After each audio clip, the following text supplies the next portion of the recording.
Photo नहीं दिखाना है।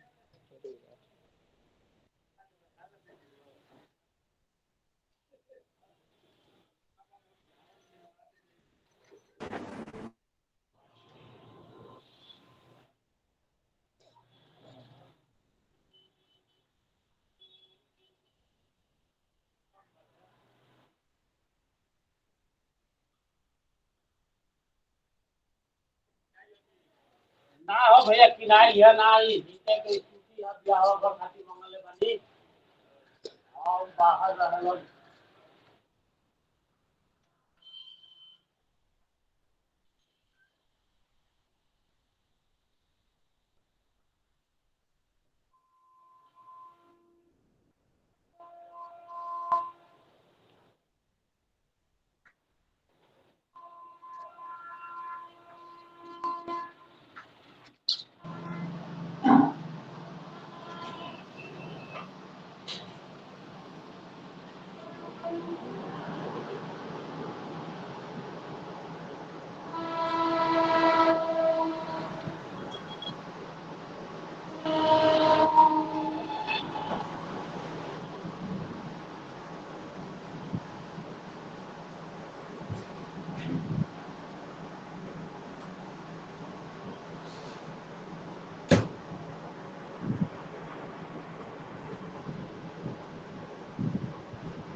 A very good morning to respected Director Sir Dr. P.P. Mahanti, our eminent guest speakers from all over the world and all different streams, and all the department heads and all the senior faculties, our dear students and all the participants from all over the world.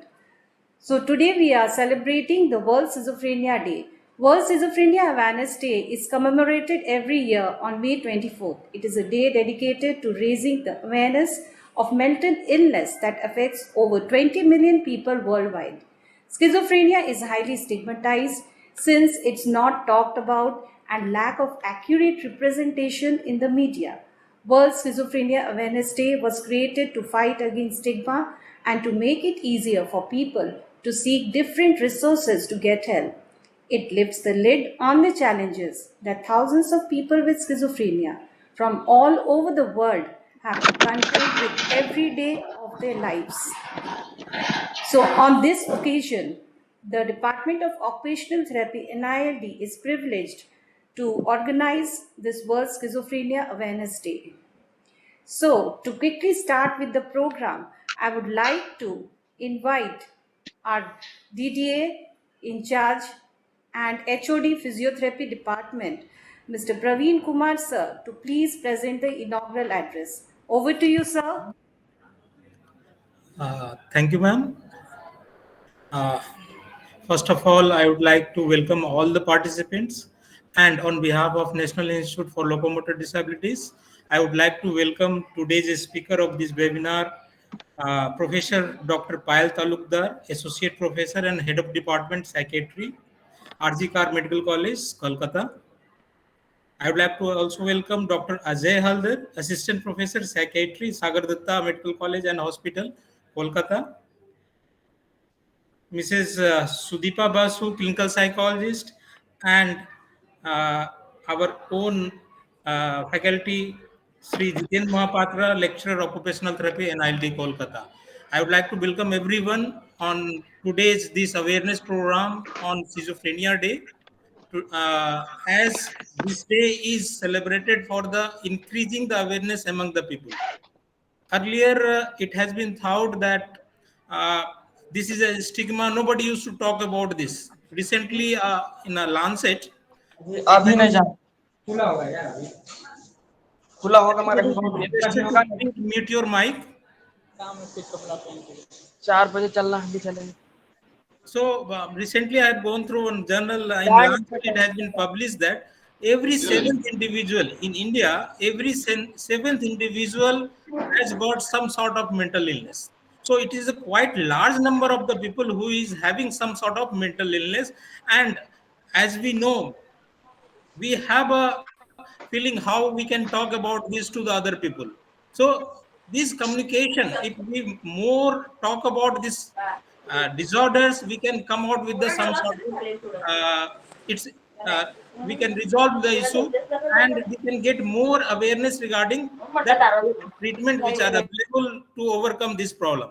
So Schizophrenia Day is, as the whole world is celebrating this day to improve awareness regarding this, so that the more and more people can come to know, and hope so today's webinar will help every individual to come out with the some solution, and they can come to know, okay, what we can do for improving the awareness among the people, and more communication among ourselves can improve awareness regarding this, because more and more we will talk, more and more people will come to know. If we won't communicate, it will not increase the awareness to individual. So hope so today's program will help each and every individual to come out with some of the idea regarding the schizophrenia, and they can help other people, particularly the rehab professionals who have joined today's webinar, so they can come to know about the signs, symptoms, and their treatment. So it will be very helpful for each and everyone. So I would like to thank to the Department of Occupational Therapy for organizing this program. Thank you so much. Thank you so much, sir. Now, I would like to request Mrs. Rupali Sen, HOD Occupational Therapy, Assistant Professor, to please give an introduction to the program. Over to you, ma'am.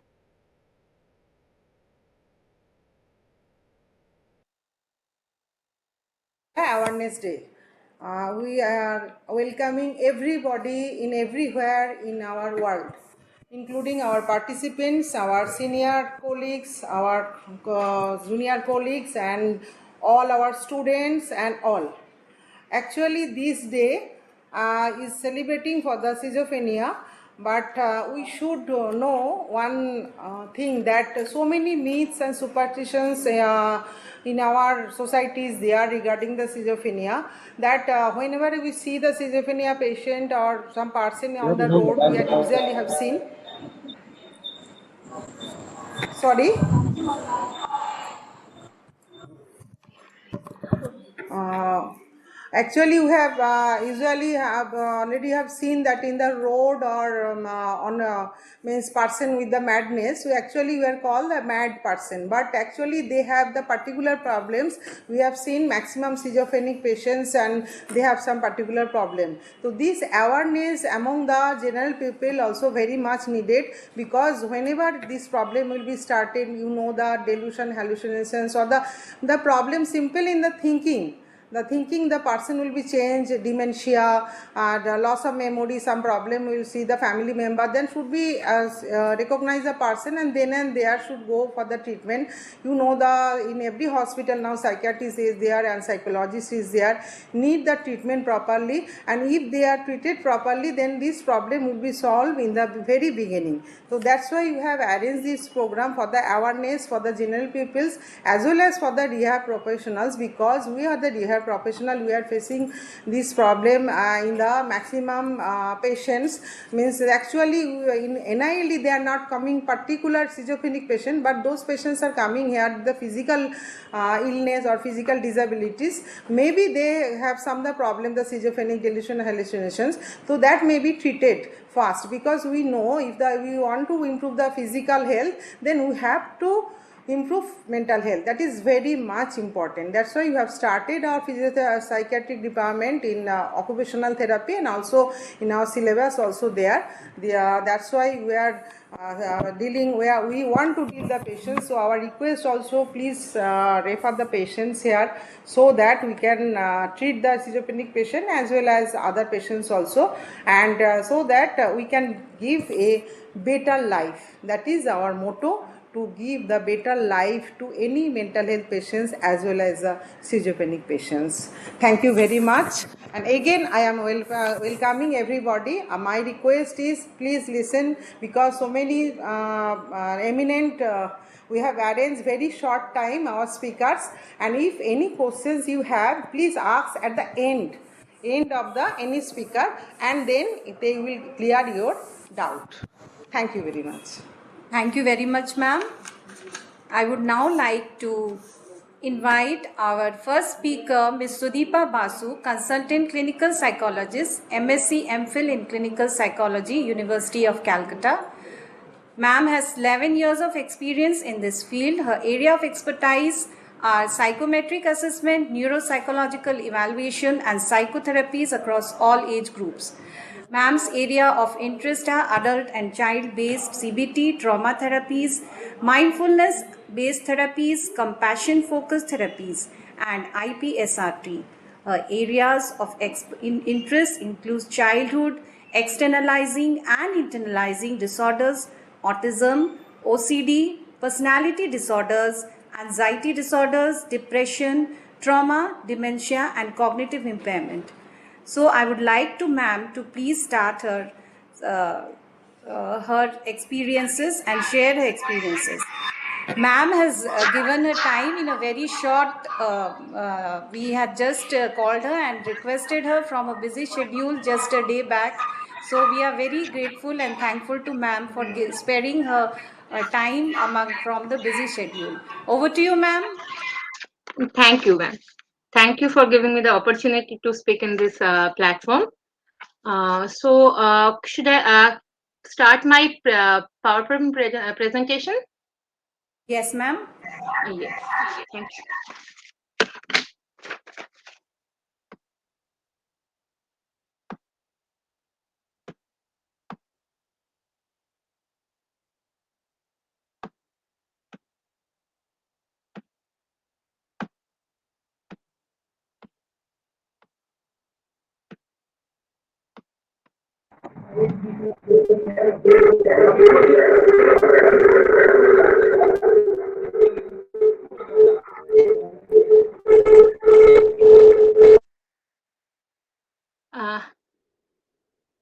Can anyone?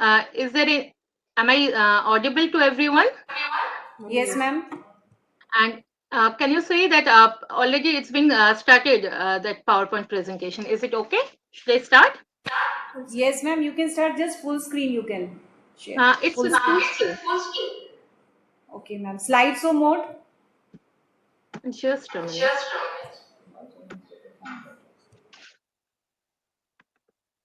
Can you see? Ma'am, it's not in slideshow mode. It's already in slideshow mode. Okay, fine, ma'am. You can start. Okay. Just, it's showing that I have already started the slideshow. Yeah. So now I'll just start focusing on that. Today is the World Schizophrenia Awareness Day. So from 1986, so that this day is being celebrated as the World Schizophrenia Awareness Day, that May 24th. So the theme for this year is celebrating the power of community kindness. So the main purpose of that schizophrenia awareness is to aim to bring recognition and foster more understanding to people who live in this condition. Uh, while the attitude towards mental health have been much improved in the last few decades, but the stigma and the discrimination is still persisting, particularly in the mental illness regarding the schizophrenia as well. So, according to WHO, schizophrenia affects more than 21 million people worldwide. So I'll just focus on what schizophrenia is. It's a neurobiological disorder in which people interpret reality in an abnormal way. And schizophrenia may result in some combination on hallucination, delusion, and extremely disorganized thinking and behavior that impairs our daily functioning and can be disabling too. So that can affect all areas of life, including personal, their family life, their social, educational, and occupational functioning. More than according to WHO, more than 2 out of 3 people with psychosis in the world do not receive any specialist mental health care. A range of effective care options for people with schizophrenia exist, and at least 1 in 3 people in schizophrenia will be able to fully recover. Sometimes people with schizophrenia require lifelong treatment. So we'll just mainly focus on the signs and symptoms of schizophrenia. So in brief, we all know that there are some symptoms like delusion, hallucination, disorganized thinking, disorganized motor behavior, and negative symptoms. So delusion is a kind of that it's a false, firm, unshakable belief. That person is started to believe that other might harm that person, that they can harass him, they can try to kill that person, or they are planning to do something harm for them or for their family. So this is called paranoia. This is paranoid delusion, that sometimes that patient can feel that they are more powerful, they have some extra power. So this is called grandiosity. They can feel that that each and everything is in their control, that they can control their they have a huge number of political power, they have a extraordinary power, they can regulate anything, even that sun and the moon is under their control. So this is a delusion that no one can shake their belief. This is a false, firm, and unshakable belief that is getting developed during the course of this disease. And hallucination, that something is that person is can hear something, or can see or can feel something that is actually not present, but that person can feel, and to that person it's a real. So that hallucination can be involved in any of the sensation, that can be visual hallucination, that can be auditory hallucination, that can tactile or olfactory hallucination. But for schizophrenia, we can see that auditory hallucination is the most common one. That person can hear that sometimes that their thoughts are getting echoed, they can hear their own thoughts. But sometimes there are various kind of hallucination in that auditory hallucination, that they can hear that someone's they are discussing about them, and they feel very agitated if they are criticizing about that person. That that patient is being sometimes getting criticized by other. So hallucination is one of the main features, main symptoms for schizophrenia. Then there is sometimes running commentaries also there, that voice is instructing that patient to do something, and each and every behavior of that patient is getting regulated by that voice. So hallucination and delusion is one of the primary symptoms for schizophrenia. There, along with that, there are disorganized thinking and speech, and thinking is usually reflected through speech. There are some features of that thought disorder, that person can feel that their thoughts are getting broadcasted. That can be through social media, through television, through radio, through newspaper. Their thoughts are getting their thoughts are getting uh, their thoughts are getting broadcasted through that social media, and they feel that whatever that person is thinking, that everything, that their thoughts are not in under their control, that someone else has a control over their thought. That person, that external factor has that full control over that thought. That thought is being inserted on their mind, and that is getting withdrawn or moving away. They can move their thought from their mind, so they feel terrified when they feel that their thought is very personal, and that other people are becoming aware about their thought. And that sometimes that affect their speech also. They when they are interacting, their conversation with others getting affected. They sometimes reply with their speech is getting irrelevant, incoherent, and they reply with that answer. It's not very easily understanding by others, that we are not being able to understand what the person is trying to communicate.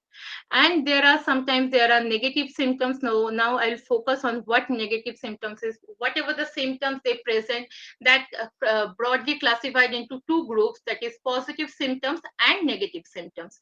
Positive symptoms, that is not present earlier and then getting uh, started at the course of the disease, that like hallucination, delusion, thought disorder, all this comes under that positive symptoms. And there are another classification is negative symptoms.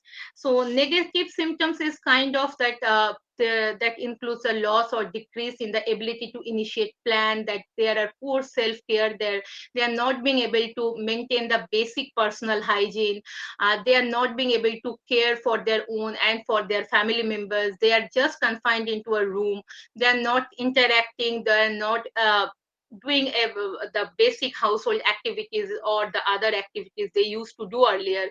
And in fact, they find difficulty to express their emotion. There is no sign of happiness or their anger. There is a clear apathy. That means that they are not being able to express their emotions properly, that through their facial expression or through other gesture, posture, they are not being able to explain or express their emotions.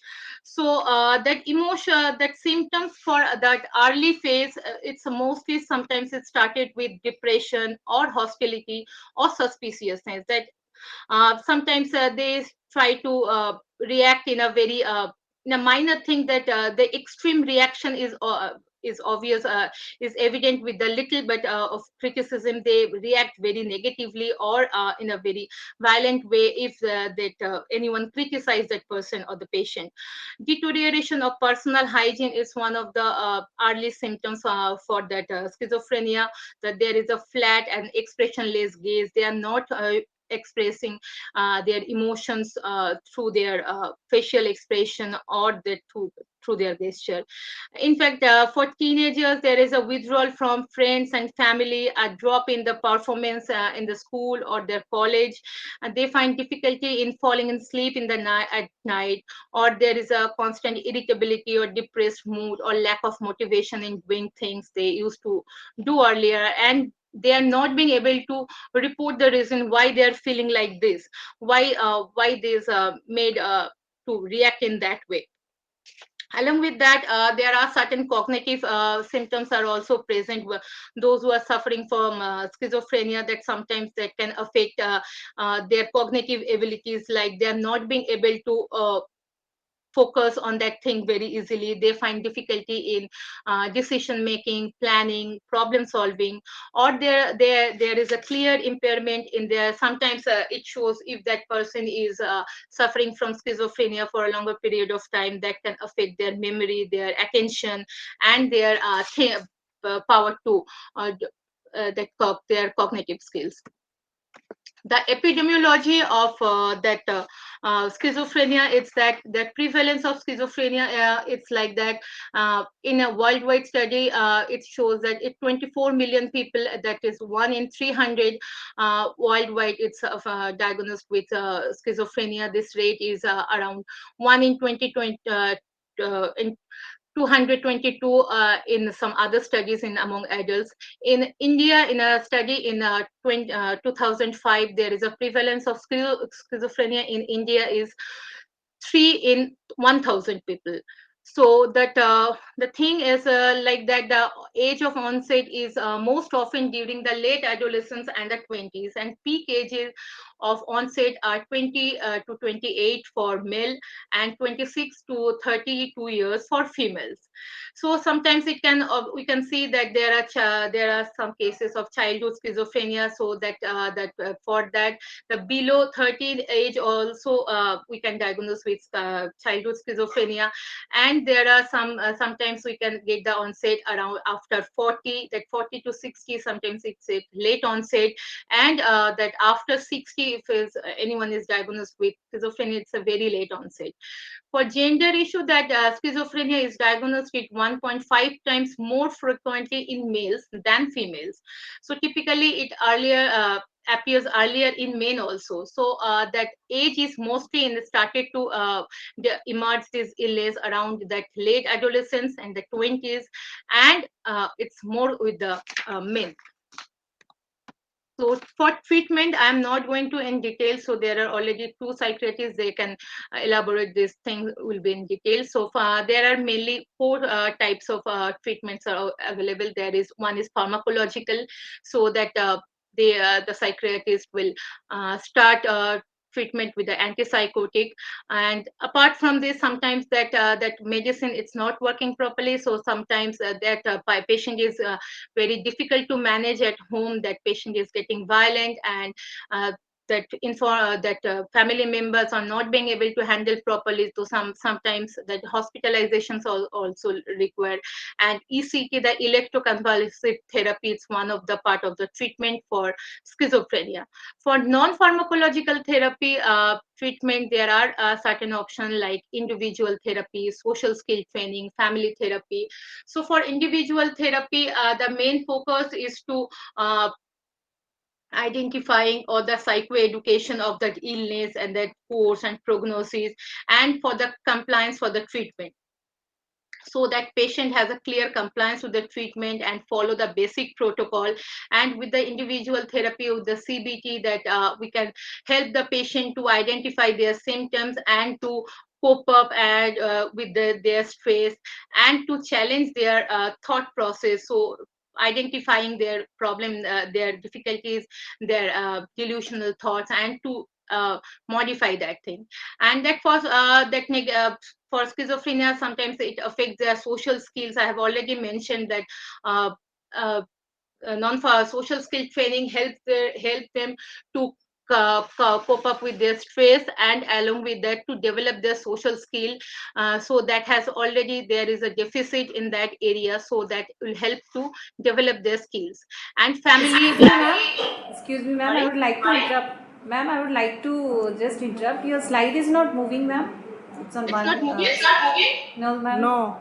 Oh, that's Which how. part in the Signs and symptoms. It is being seen. oh, Delusions, for hallucinations. me it's just let me Okay. close that. Just a minute.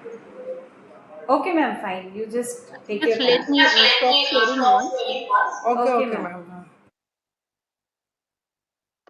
Just a minute.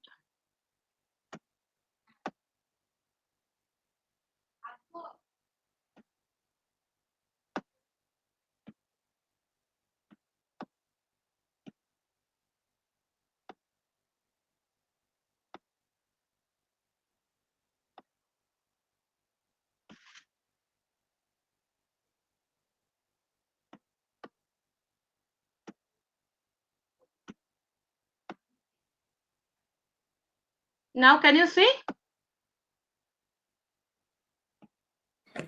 Yes, ma'am. The sixth slide is shown now. Yes, the Uh, seventh one. Okay. Okay, yeah, ma'am. I'm on this slide, the treatment. Yes, ma'am. Thank you. Okay. For social skill training, so that the main purpose of the social skill training to develop their basic skills, so that there is some deficit in their skills. So due to that course or that illness that can affect their skills. So the basic purpose of the social skill training to develop that skill and to help them to come in the mainstream. And for family therapy, there is I will discuss in later slide that there is a major role that is played by the family members.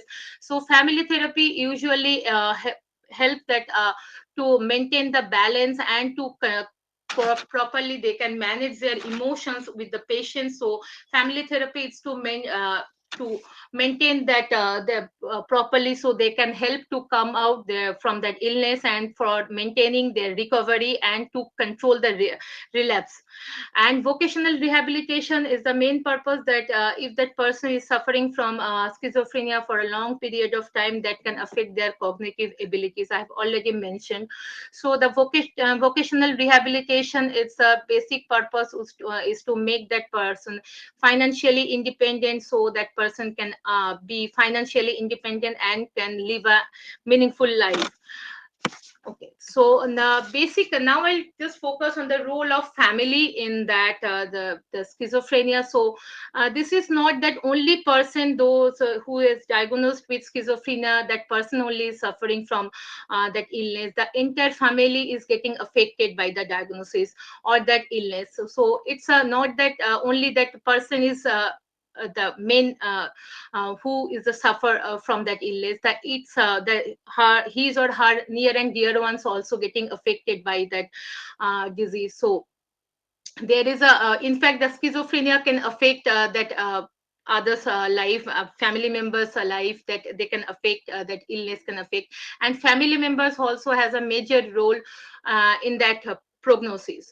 So that family, if that they can maintain that thing properly, so they can help to come out of that illness in a better way. If that person, their family members are very supportive and they have a control over their express emotions, sometimes that can see that if that family has a very strong negative reaction about that illness, that no one is supporting, that they are not taking proper care for that patient, that can affect.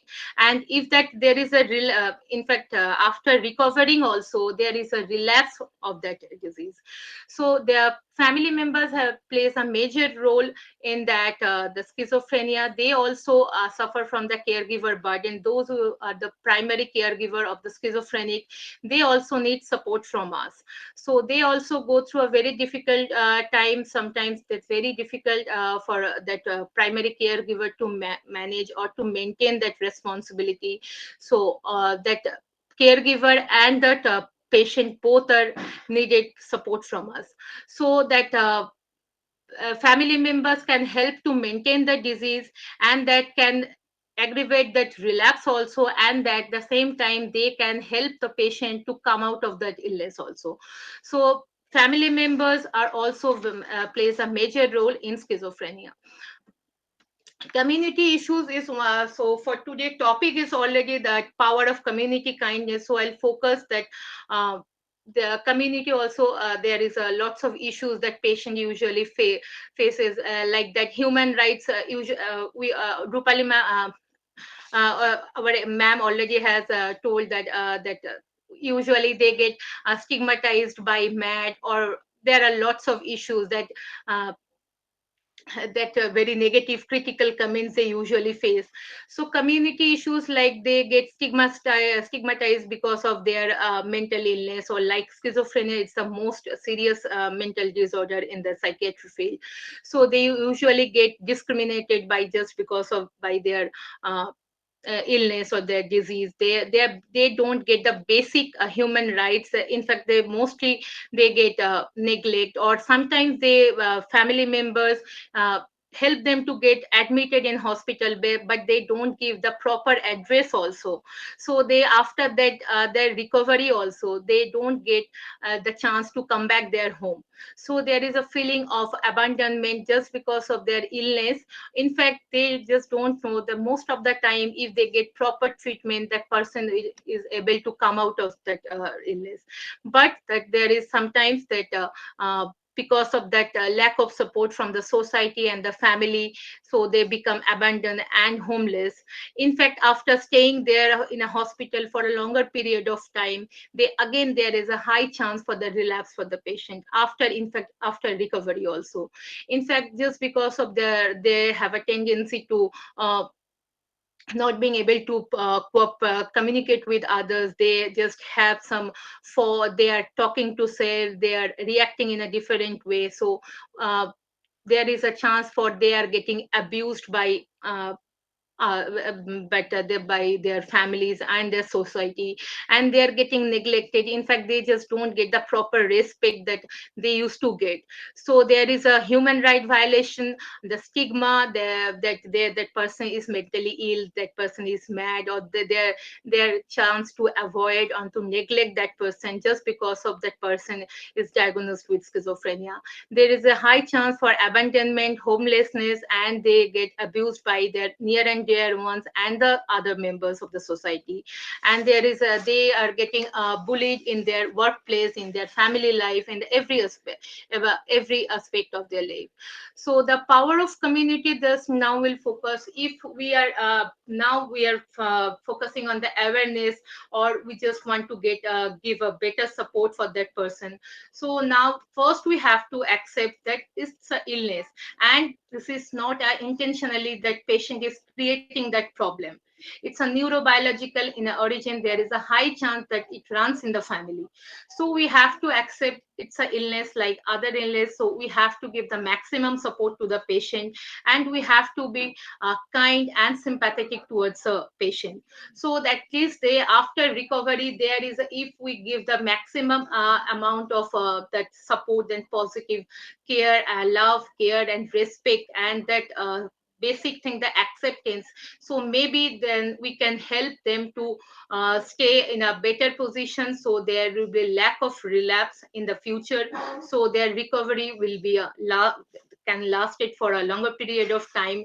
In fact, so we have the basic purpose of the schizophrenia awareness day is to bring awareness in the society, in the community, that it's a just illness, and if we give the proper support and care along with the definitely along with the proper treatment also, then person will be able to come out of this illness, and they can live a healthy meaningful life. They can contribute in their personal life, they can do their household activities, they can do their basic thing like in their vocational, then in their workplace they can continue in their professional, and they can manage with our support, definitely they can manage their professional and personal life in a better way. So if anyone has any question. Yes, the participants are requested if they have any questions, they can please ask ma'am. Ma'am has a vast knowledge on this subject. So please feel free, please introduce shortly yourself and then you can ask the questions.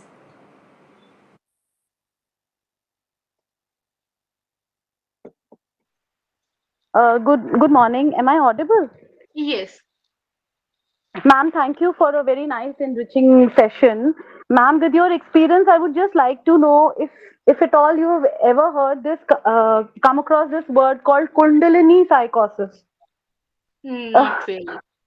uh, okay, ma'am, because came across a case where a patient has had a wonderful, so to say, awakening, and then had this episode of psychotic breakdown where this person is hearing voices. Okay, Voices ma'am, from thank you so within. much. Voices from within. Sorry, ma'am. Voices from within Uh, or from outside. from outside. So, of course, she is on antipsychotic. She did recover also. And then there is a lot of paranoia involved with it. Definitely, I do feel that any spiritual meditative processes are surely positive and would not bring in psychosis. But I Exactly. also came across this word, Kundalini psychosis, that if at all there is an energy which is so high and the patient is not, individual is not able to handle, and then, it can go into other domains. So, with your, I think there are almost, there are so many members here, respected members. I would just like to know, with their experience, anybody's come across such a patient, any help with this. Thank you, ma'am. Thank you so much for your opportunity for me to speak, and it's been a really wonderful initiative. I congratulate all the organizers. Thank you. Any more questions, please?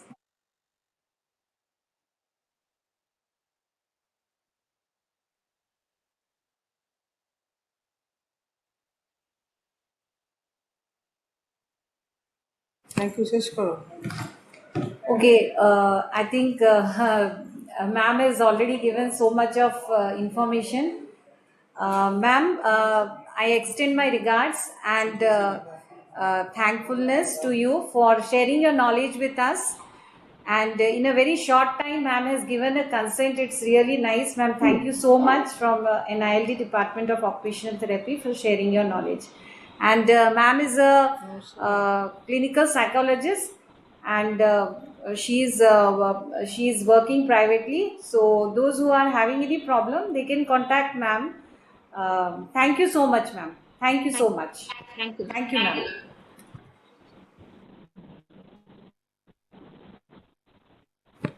So now I would like to invite our next speaker, Dr. Ajay Haldar, sir, Assistant Professor, Psychiatry, Sagar Datta Medical College and Hospital, Kolkata. He has long years of expertise in the field of schizophrenia and its management. Sir has also given his consent in a very short period, just yesterday, day before yesterday. So we are very grateful and thankful to Sir.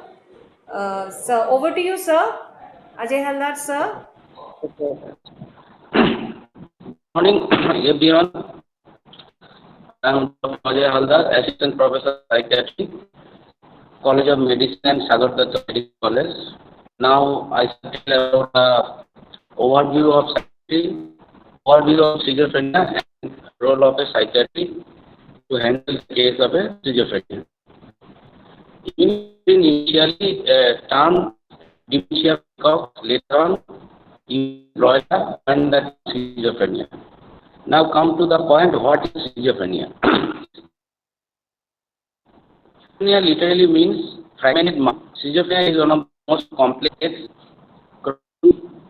and challenging of psychiatric disorders that affect how a person thinks, feels, and behaves. It represents heterogeneous syndrome of disorganized thought, delusions, hallucinations, impaired psychosocial functioning. Now come to the etiology. What is the cause of schizophrenia?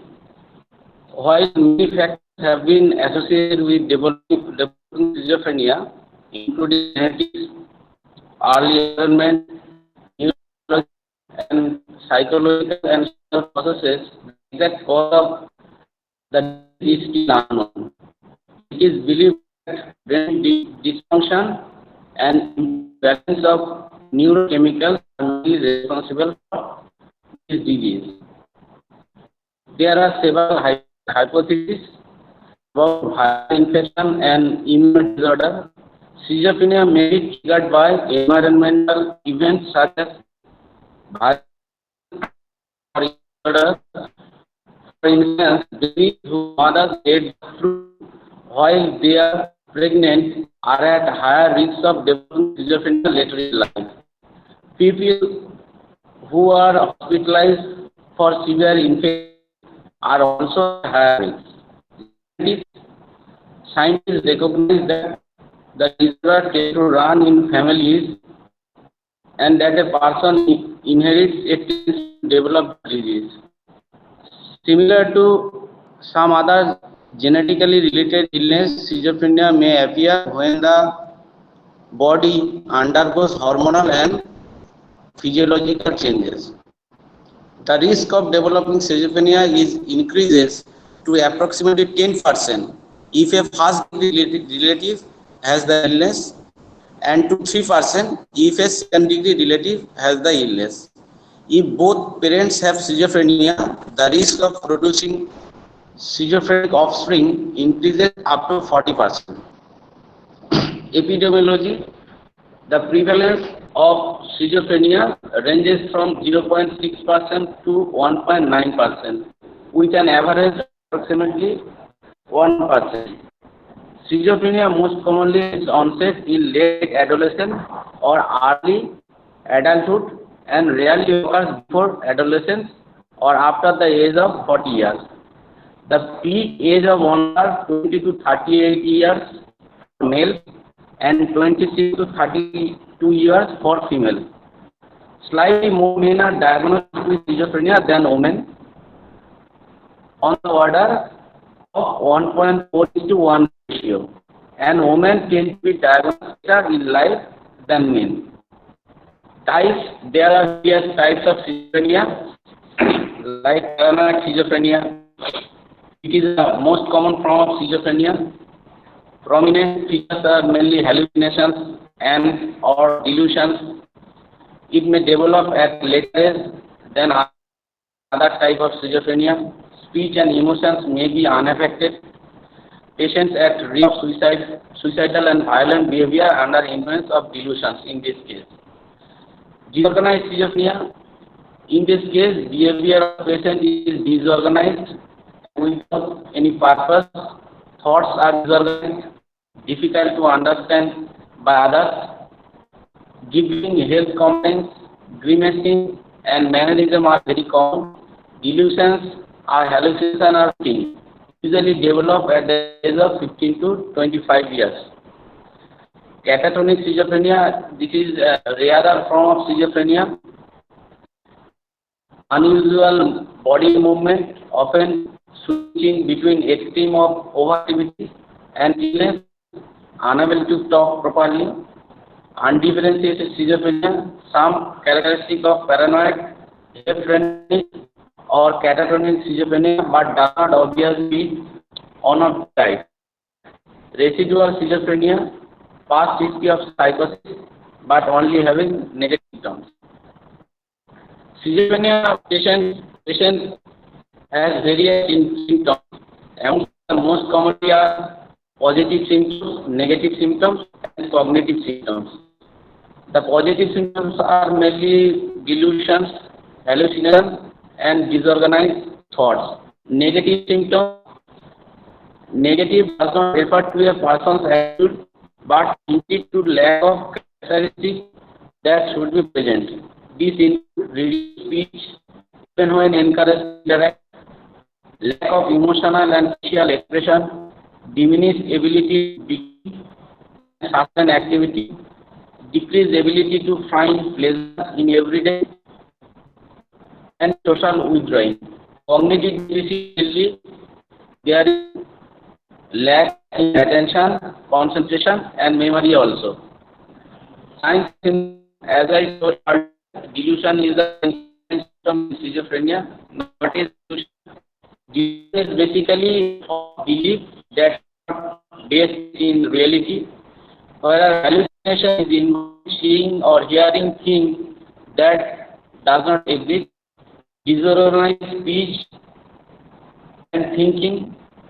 Catatonia may be present. Catatonia is basically purposeless abnormal motor activity or behavior, and in cognitive symptoms there is poor executive functions, working memory may be present.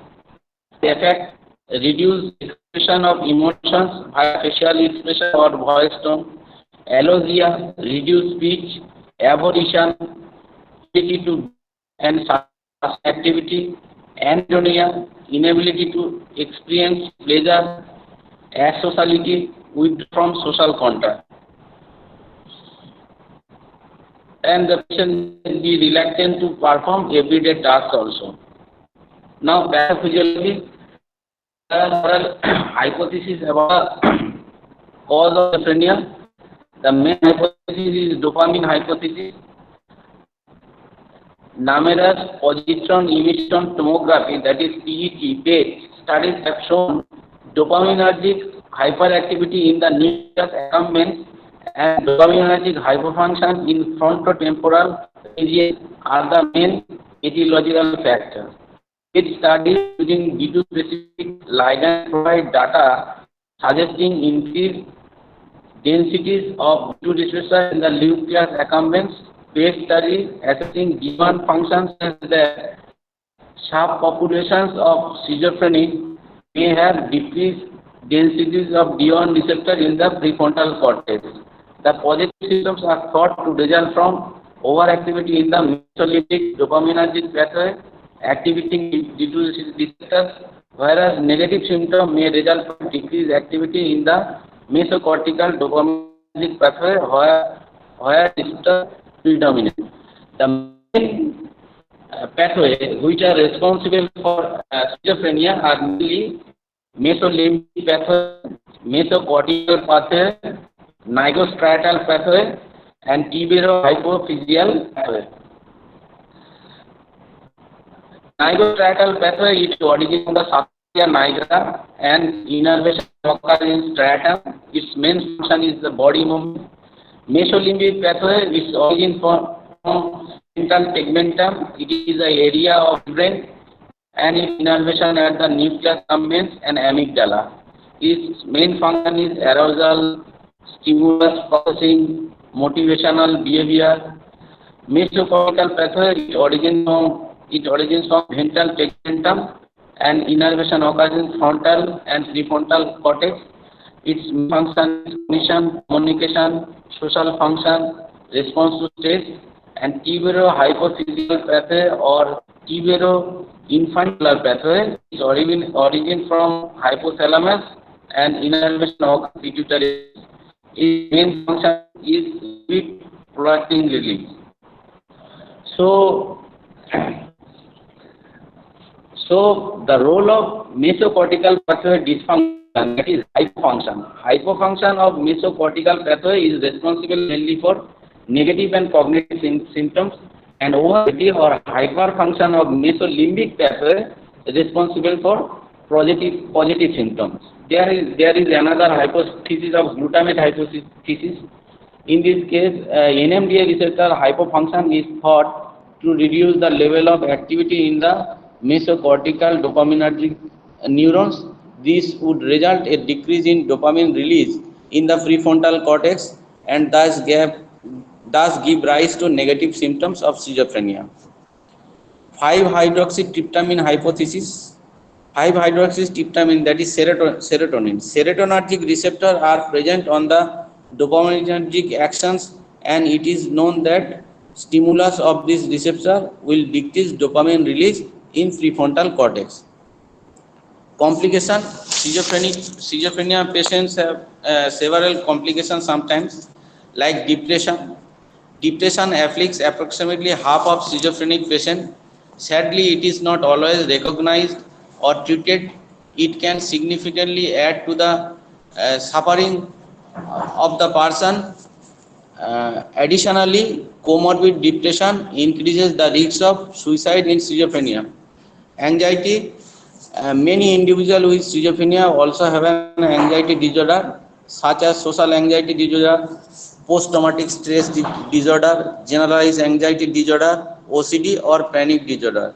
In fact, research suggests that between 30 to 80% of people with schizophrenia have had an anxiety disorder at some point in time. Suicide is one of the primary cause of death for individuals with schizophrenia. There are several factors which contribute to suicide risk in schizophrenia, which include psychotic symptoms such as voices telling the person to kill himself, substance abuse, recent diagnosis of schizophrenia, and comorbid depression. Substance abuse and smoking. Substance abuse is a form of self-medication for many people with psychiatric disorders. Unfortunately, when patients use substances such as alcohol or street drugs, it can make their symptoms worse. They are also likely to continue taking their medication when they abuse substances. However, while the media often depicts schizophrenia patients as violent, they are necessarily more prone to violence than the general population.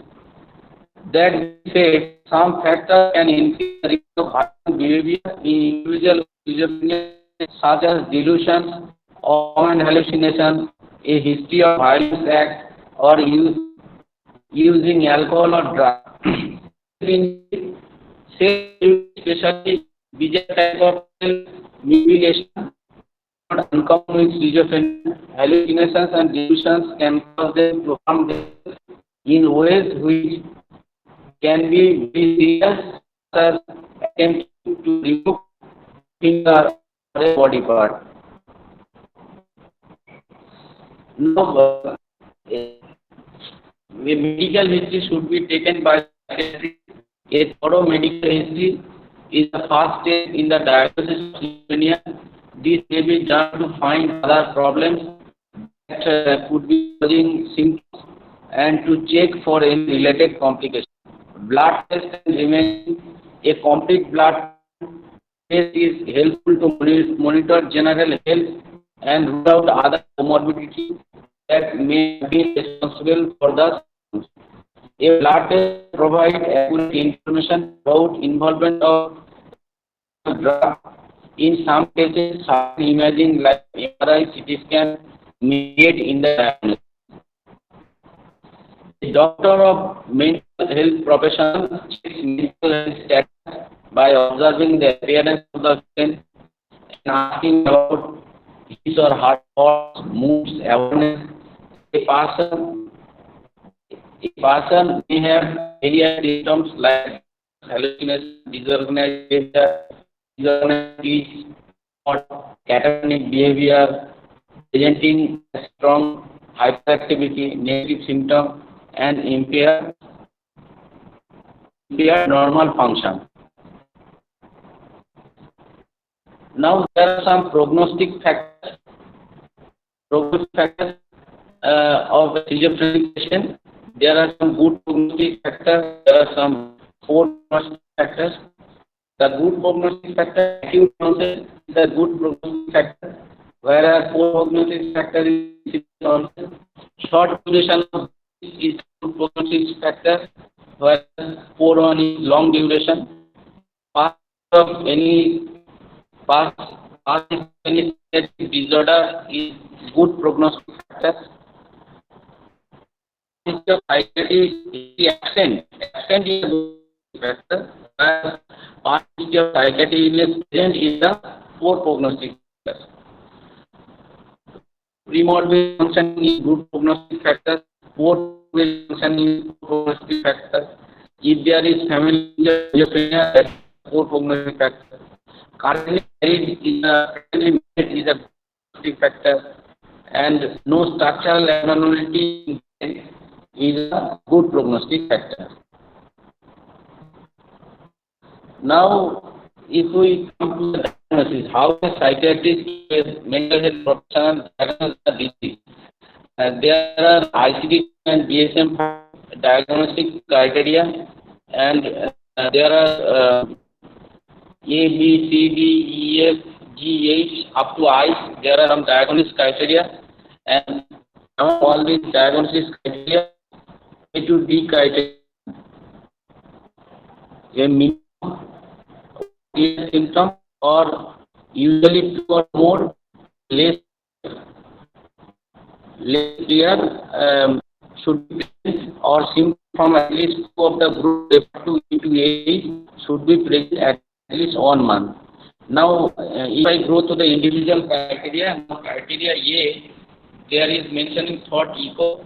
Thought echo is basically patient is echoing his thought. He is hearing his thought. Where insertion is someone is inserting thought to him or her. Thought withdrawn. His thought is withdrawn by someone else. Thought broadcasting. His thought is broadcasting to radio, TV, etc. Number B criteria is delusion of control, influence, or passivity, clearly referred to the body or limb movement. Number C criteria, hallucinatory voices, running of the patient's behavior or discussing the patient among themselves, etc. Number D criteria is persistent delusion of other kinds that are culturally inappropriate and completely impossible. Number E criteria, hallucinations in any modality. Number F criteria, breaks or interpolation in the train of thoughts resulting in incoherence or irreverent speech or neologism.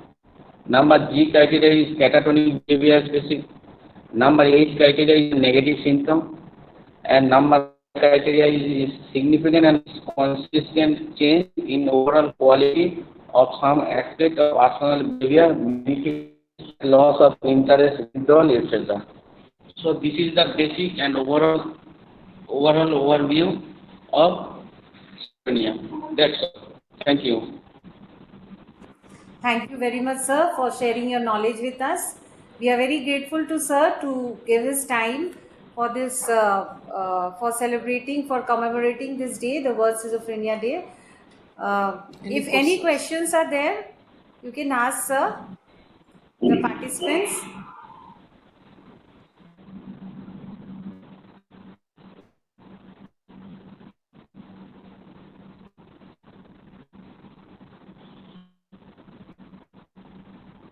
Sir's speech is was very informative. So thank you very much, sir. Thank you, sir. Thank you. Thank you. Thank you. Thank you. So now we would like to invite our next speaker, Mr. Jitendra Mahapatra, lecturer in Occupational Therapy, NILD, Kolkata. He has long years of experience in the field of occupational therapy, more than 20 years. He has many publications and awards to his credit. So quickly, I would like to request sir to please share his knowledge with us. Over to you, sir.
I hope this is visible and audible also.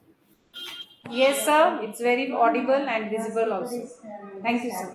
Thank you, Eva madam, for introducing me. Namaskar and good afternoon to all of you. As you know, the Schizophrenia Awareness Day is commemorated every year in the May 24th. And this day offers an opportunity to spread awareness and encourage action to improve the lives of those living with the disorder. So I think this is the opportunity for all of us to share knowledge and pass the knowledge and ideas to the community. By means of that, we can fulfill the theme of today's World Schizophrenia Awareness Day, that is celebrating the power of community kindness to all the stakeholders.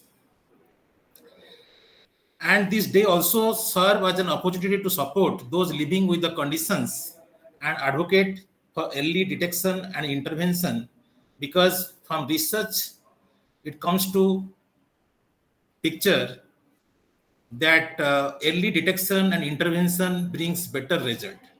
So that's why this day celebration is important. And coming to my topic, that is the role of occupational therapy in management of schizophrenia. I think the two, one is schizophrenia and another is occupational therapy. These are the two main terms. And maybe few of our professionals participating today are not occupational therapy. So maybe I will say a few words on occupational therapy and then its role on schizophrenia. But coming to gist of this presentation, as already two speakers already completed their presentation, so the short description of schizophrenia that you can see in these slides, that it is a disorder and a group of mental disorder that tend to be chronic and impair functioning. So schizophrenia is a chronic and impair functioning. Chronic, as you know, any disease or problems that continues for a long time. And impaired functioning means day-to-day activities like job-related activities or leisure activities that when a person unable to perform. And also, it is characterized by psychotic symptoms involving disturbances of thinking, feeling, and behavior. So, thinking means the action of using one's mind to produce thoughts or any opinion or judgment. So, that is a part of higher cognition. Feeling means emotion here. This could be happy or sad, angry or disgusted, etc. And behavior, as you know, is how someone acts, and it is a response to things that are either externally or internally influenced. Internally, the thoughts and feelings, and externally by environment and people. So, in short, this is the description of schizophrenia. I am not giving here any definition of schizophrenia. But what are the specific criteria for diagnosis? For easy understanding, these are the few points. Psychotic symptoms such as delusion, hallucination, and thought disorders. I hope all of you now aware about the delusion, which is a false belief. Like, for example, with this type of delusional disorder, the person believes someone spying or attempting to harm them. The delusions are different types, like persecutory, grandiose, somatic, and mixed type. So these are also seen in schizophrenic patient. Similarly, hallucination, which is a false perception of having seen or heard or touched or tasted or smelled something that was not actually there. For example, the patient hears sounds or voices that nobody else hears. And the common hallucination mostly seen in schizophrenic are auditory one and then visual one. Similarly, the other diagnostic criteria may be deterioration from previous level of functioning, as the characteristic of schizophrenia is a chronic. So the patient gradually deteriorate from its present conditions. That means his level of functioning also reduce. Continuous signs of illness for at least 6 months. So when the sign and symptoms persist more than 6 months, then there is more favorable diagnosis towards the schizophrenia. Tendency towards onset before age 45, and dysfunction not due to mood disorder or mental retardation. In mood disorder, the moods are swings frequently, and in mental retardation, the IQs and adapted behavior is not there. So in that situations, that is not included in these diagnostic criteria. Then the cause is unknown, but it was thought that complex interaction of inherited and environmental factors, as nowadays people are very quite busy and stressful environments are there, their workload is maximum, so maybe that may be a cause as it is mentioned. Then coming to occupational therapy, in short, just a few lines, it may be defined as a process which involves a person in activity or occupation to improve his physical, psychological, and social abilities and well-being, and to prepare him to cope with everyday life consisting of self-maintenance, that is activities of daily living, work or schooling, and leisure tasks. So overall, occupational therapy role required when a person having lack of performing any function in day-to-day activities like self-care, in office or in schooling, or in performing the leisure tasks, which leads to affected quality of life. And what is the aim of the OT here? Aim is to achieve the optimal functioning of the schizophrenic case. So optimal functioning is vary from person to person, but as per the conditions of the patients, we need to judge and intervene the patient by your treatment program. So the patient will be independent in his day-to-day activities and also perform some kind of job to earn and also to improve his quality of life by participating in the leisure pursuit.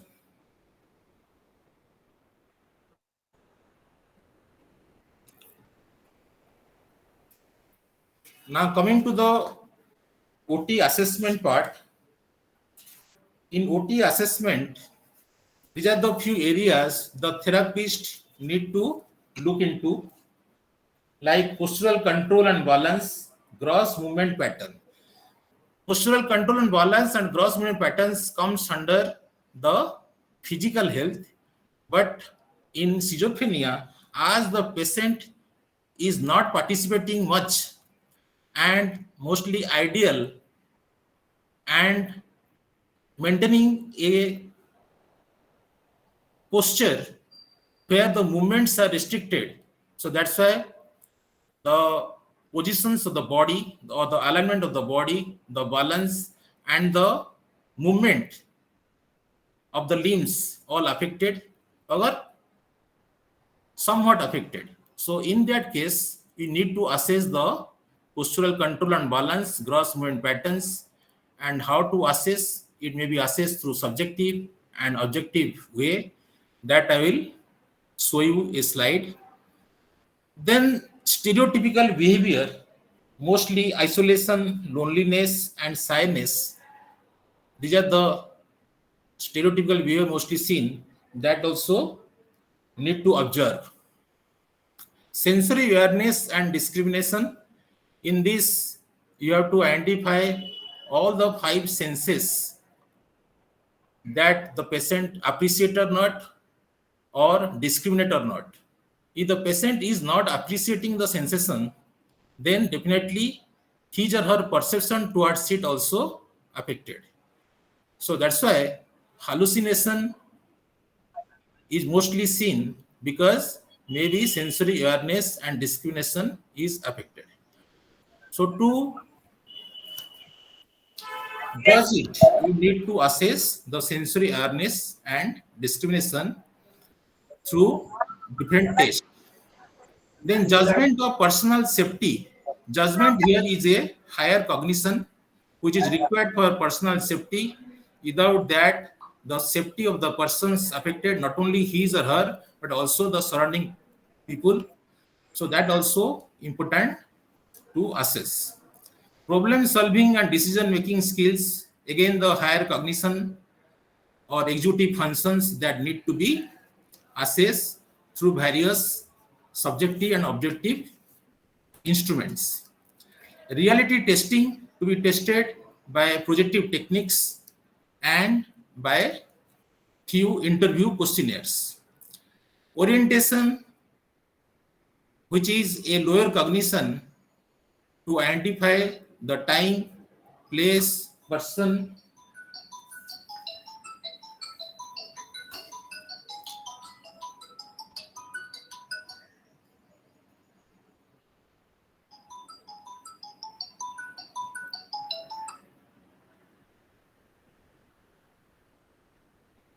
Is it audible or not?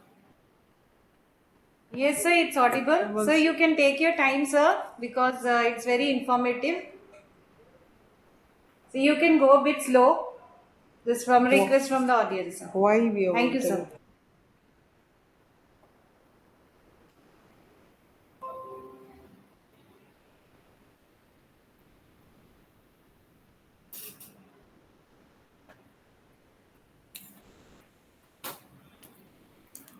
So in that fashion, the self-concept, what the patient think about himself or herself, what about the self-image of the patient, self-esteem of the patient, self-confidence of the patient, the social skills, the way the person interact or communicate with the surrounding peoples and communicate with himself or herself, Daily living skills like ADL, where the person performance in self-care, in mobility, in home management, and manipulating the environmental hardware, that need to be assessed. In work history, skills and interest and values that need to be assessed, because mostly the patient are absent in his job, not coming to office in time, so punctuality issues are there. The patient is not neat and clean, not taking bath, not well dressed, and not pursuing any interest towards the job. The values of life also affected, so that's why it need to be assessed. And the leisure interest and skills, we all have our own leisure, and when we perform our leisure, then only we happy in our life, we feel happiness, we feel the quality of life or health of ours. Without that, the mental health issue will see. So in schizophrenia, this quality of life is at the bottom. So that's why you need to assess the leisure interest. Then how to assess, though it is a lengthy things to do, but subjectively you have to assess by interviewing or through some checklist. So in under interviewing, there are so many format like comprehensive, occupational therapy, evaluation format, or in under the checklist, there is a behavioral checklist, few inventories. By means of that, you can assess the patient subjectively. If the patient having insight about the disease or conditions, then you can directly ask the patient. If the patient doesn't have the insight about the condition, then you can ask the caregivers, the parents, or any person who is knowing about the patient. And under the standardized instruments, there are few names are mentioned here, like Coleman evaluation of living skill to assess the ADL, Bay Area functional performance evaluation to assess the cognition and higher cognition and executive functions, Allen cognitive level test to find out the performance according to the cognitive level, meaningfulness of activity scale, how the perform thought or values regarding the different activities performed in a day, motor free visual perception test, that is to assess the visual perception, because patient having difficulties and complaints of hallucinations. Then after all these assessments, what the therapist found in the patient. So in short, I have mentioned here, under the motor means the movements. On the movement part, the catatonia, that is the destructive behavior, leads to destructive movements like throwing or striking like that, or hammering like that. All these are catatonia movements. And stupor or immobility, stupor, that means the patient is not showing any interest in any activity participations, and immobile, ideally sitting or lying on the bed. Similarly, repetitive movements patterns such as rocking and pacing. Rocking movements and pacing movements are the few characteristic movements that may be seen in schizophrenic patients. And all these movements are meaningless in the activity performance, but patient is repeatedly doing that many times in a day. Under the sensory, auditory, visual, tactile, gustatory, olfactory, all types of hallucination may be seen, but auditory and visuals are more common and others rarely seen. Under the cognitive, difficulty in organizing thoughts in a goal-directed manner. So,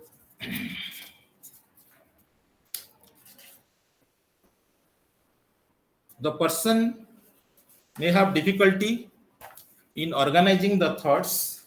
As you know that the thoughts leads to action, and when the thoughts are affected, then the actions will be not proper and it is not goal directed.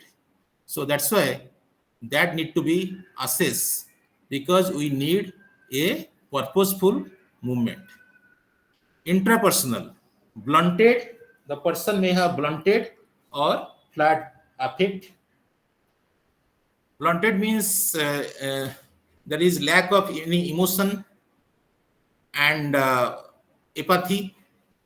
So emotionally, the facial expressions not change with the surrounding situations. The person emotions may alternate from depression to excitement or anxiety to sadness. Similarly, the delusions of persecution or religious ideas are common, but other themes also occurs.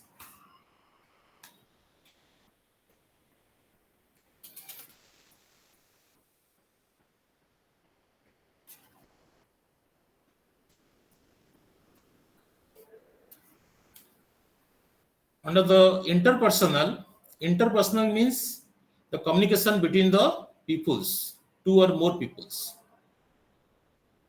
The person usually has difficulty maintaining social relation, as the person is not communicating, so it's difficult to maintain the social relation.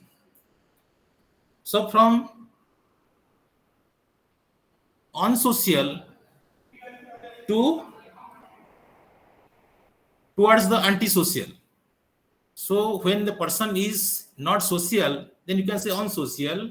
And if that persists, and if any thought disorder is there associated with it, then maybe the antisocial activity may be seen. Then aggressive towards others.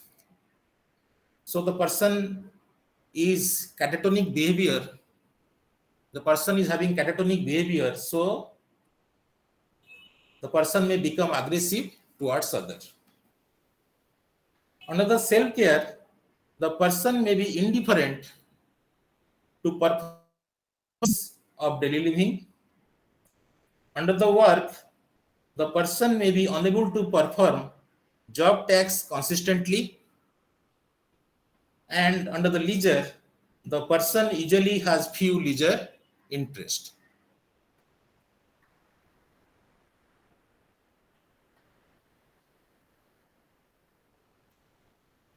Then coming to the OT treatment and management, the treatment techniques are based primarily on the following frame of references and models in occupational therapy. Frame of reference is any skeleton of any profession.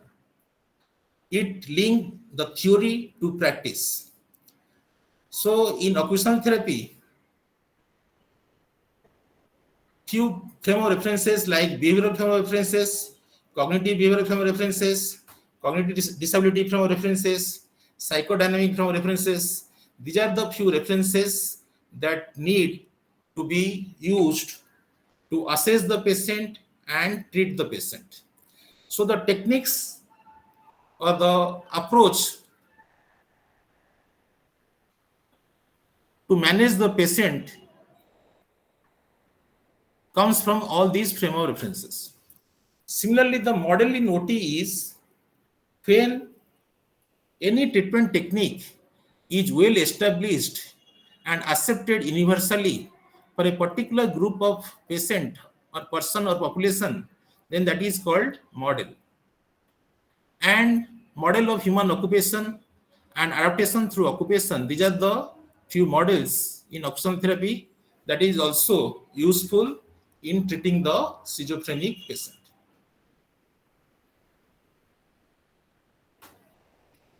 So what are the different goal or areas of treatment and what you want to achieve under different parameters in OT treatment management. So, like we are already discussed, various problems identification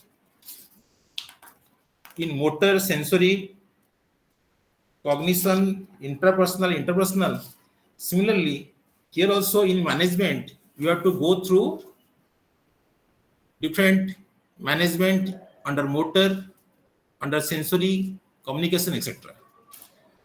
So our goal is under motor, increase the person gross motor coordination, increase motor planning ability, and decrease body rigidity. What is the aim of all this? Aim is the person is not participating in any purposeful activities. So if you engage the patient in a institutional based department of occupational therapy or any transitional workshop or job arena, then the patient will participate in activities which is purposeful, and by this engagement the gross motor coordination, the motor planning ability improves and body rigidity decrease. So that is the main aim. Then under the sensory, the aim is increase the person balance and equilibrium, body awareness, and sensory, and provide sensory stimulations. So if the patient is not participating in any activities or not interested in any action, then the sensory stimulations are also less. So our main aim is what? To bombard the different type of sensory stimulation.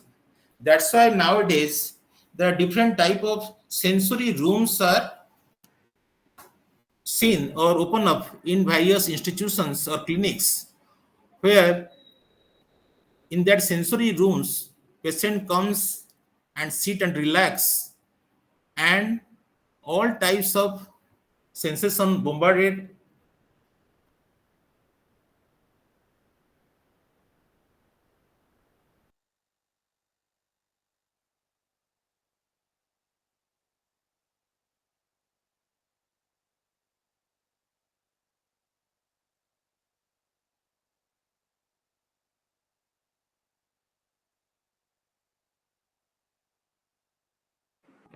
Excuse me, sir.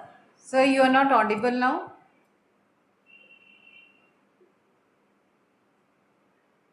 Jitendra Mahapatra, sir, you are not audible.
Sorry for the interruption. Sir, we'll start now.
Okay, sir is taking time to join. Sir will rejoin shortly. So, living with mental illness. This is also a saying in the field of mental illness. I would just like to speak about the newspaper clippings of Indian Express that was given in May 20, 2022. This is about Miss Ronnie George, with 52-year-old woman who trained hard to be a pilot as a youngster. She was diagnosed with schizophrenia much later and now works with Chaitanya Institute of Mental Health. So this is a big example that living with mental illness is not very difficult now. Thank you. Sir, please continue.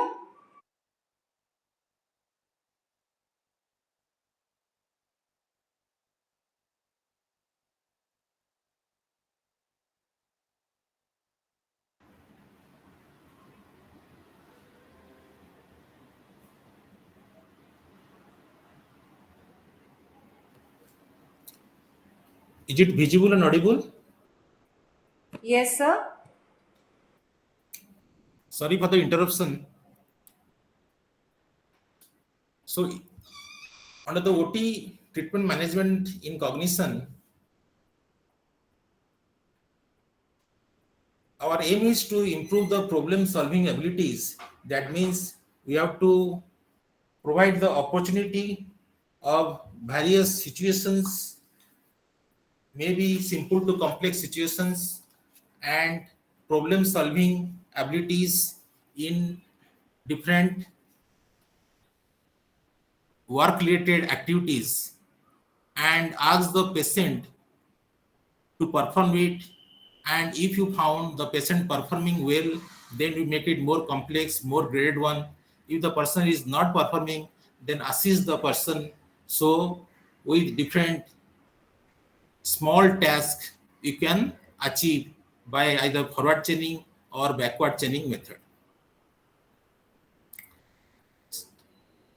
The other sensor encourage the independent decision making and use the resources. As you know that in our community in Calcutta, here near to Bandhugli, there is few toll-free numbers are available by government, also state government, central government, also by few NGOs. So through that numbers or by through that organization also, we can increase the knowledge about the problems of the patient and educate the patient. With the participations, also you can improve the time management skill of the person.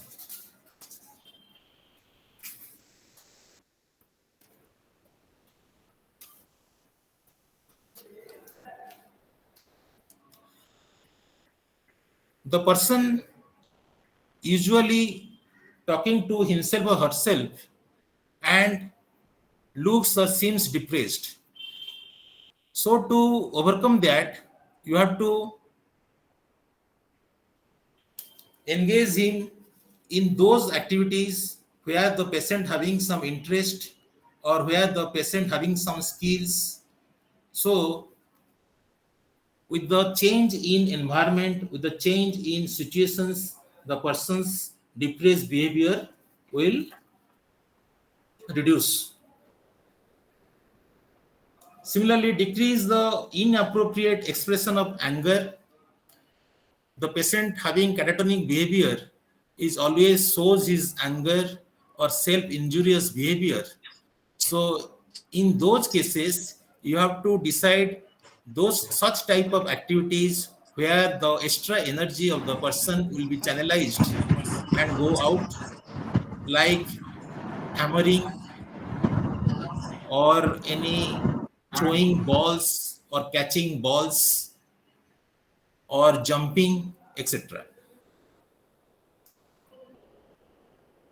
Also provide the patient of schizophrenia reality orientation training by counseling and values clarification exercise. So you have to demonstrate, you have to show him, you have to counsel him regarding various values that is required in family, in jobs, or in community. And in the end, increase the self-esteem and positive self-image through individual accomplishment. So when a person individually accomplish or complete any constructive work, then only his self-image, self-confidence improve. So with time, with completion of the task, the patient's self-esteem will improve.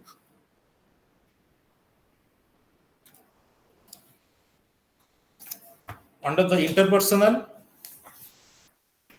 provide the opportunity for graded means simple task, not only the task, also structured verbalization. Structured means a fixed one, a fixed topic or subject on which you ask the patient to say few words, and from that you can catch the thoughts of the person on that particular topic, the positive thoughts, the negative thoughts, and accordingly we can guide the patient in further communication. So it may be provided either individually or in a group. Similarly, provide opportunity for working cooperatively in a group setting. Different type of groups therapy are available. So here you can provide a task group where different tasks are given to different patient in that group, and when each task complete, then in combination the whole activity complete. Similarly, provide opportunity for practicing appropriate behavior in the community. So here you give the patient to go out to communicate in various environment, like in the playground, in the market, in the parties, in the religious places, etc., in the office, in the school, etc., public places.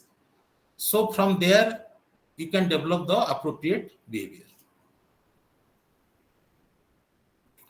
Under the self-care, you give the attention to personal hygiene, including bathing, grooming, and dressing.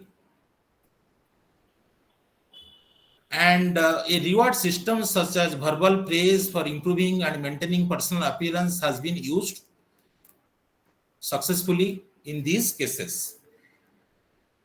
So mostly it was seen that the schizophrenic patients, their intelligence level is quite high, and they have number of nice dresses to wear, but they are not taking their bath, they are not wearing their shirts and trousers or saris, and they are not properly hygiene. So in those cases, by some verbal praise or verbal cues, or by some demonstrations, or by supervision, we can achieve the ideal independence. Sometimes schizophrenic with other type of conditions or in old age, they need assistive devices like grab bar, jar openers, door knobs, grippers for pen and pencil, magnifying glasses, etc. So these are also need to be provided to the schizophrenics. Here in this picture, you can see the verbal cues are given by providing the direction to patient to perform the walking. because the patient is ideally sitting or lying on his bed. So how to perform the feeding activities at the bedside, how to walk, and how much work inside a room or inside the house, that to be provided by verbal cues.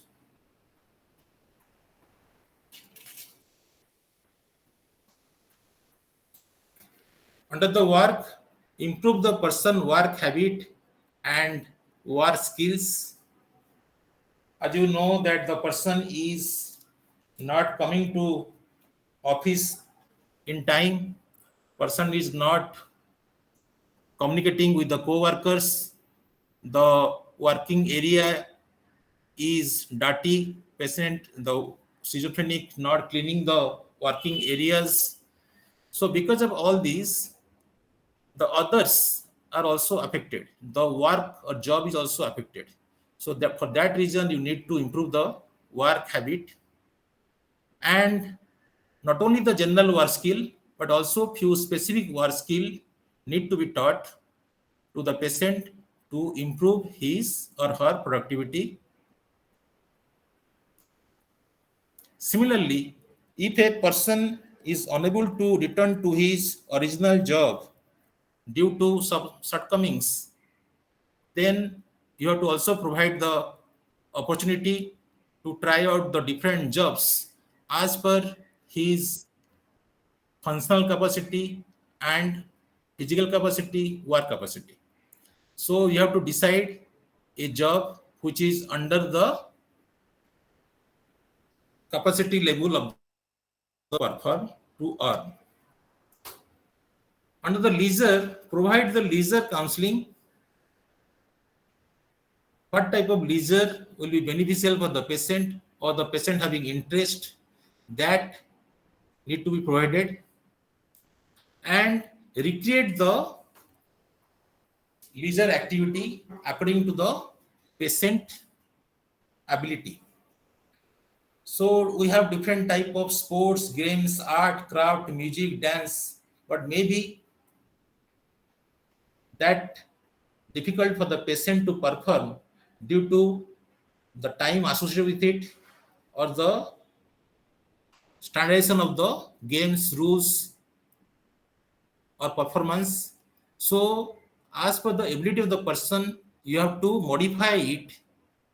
You may reduce the time period, you may make it more simplified so the patient can perform it, and by performing those, the patient not only the physical health but also mental health also improve.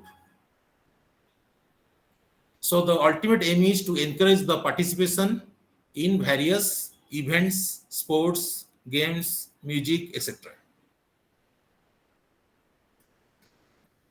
But what are the precautions you need to take in during your OT management? Because it suggests that any single treatment approach will not be successful for all cases.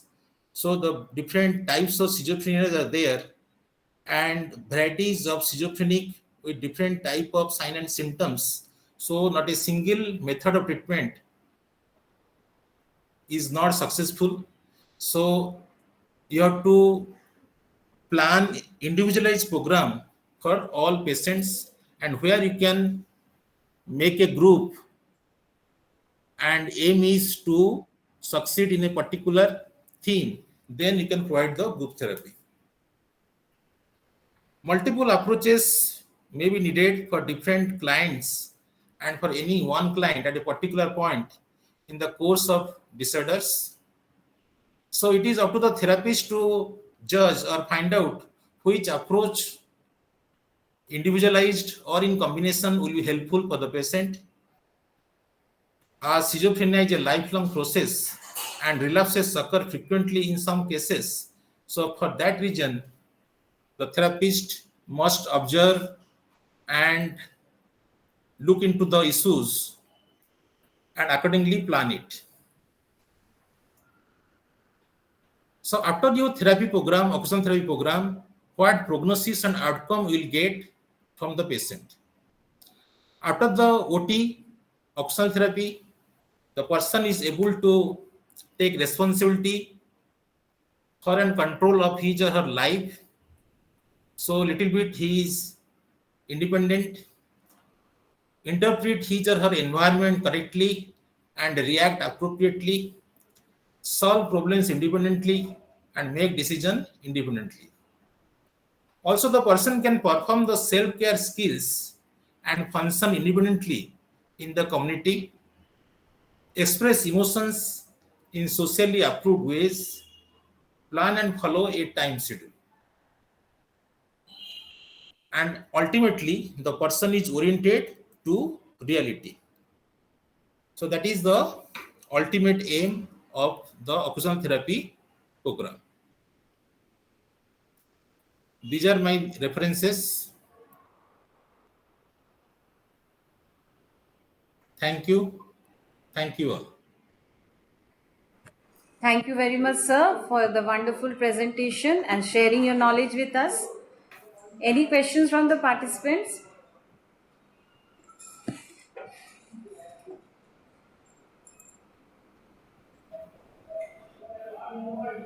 Okay, sir has given a... Good evening, good afternoon. Am I audible, sir? May I ask a question? Yes, yes, madam, please. Sir, if the patient is incapacitated in the sense having injuries and not able to move, having multiple fractures, how do you help such a patient, sir? We are here discussing the schizophrenic patient, and if the schizophrenic patient is having injuries or multiple fracture, then those are called the complication of the patient. And when you treat any patient, then first you treat the complication, then you treat the primary, that is schizophrenia. So in case of fractures or any injuries, first you treat the injuries and fractures, then you treat the patient regarding the schizophrenia. Okay, sir. Thank you, sir. Just mention, sir, because physiotherapy or any kind of occupational therapy also requires some amount of movement and all. So, if the antipsychotic drugs are tapered down, the issue of relapse is high. So, in such cases, sir, if at all, if you could just share some of your thoughts on this. Occupational therapy treatment is four types. One is adjunctive methods. So when you provide your therapy program, as you told, there is antipsychotic drugs as going on. So in that phase, you have to provide the adjunctive method or techniques like counseling or biofeedback or verbalization, etc.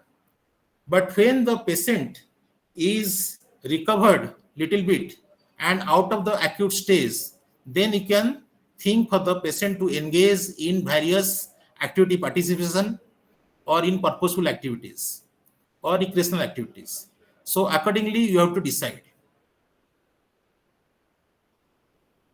Thank you so much, sir. It's been wonderful learning from you.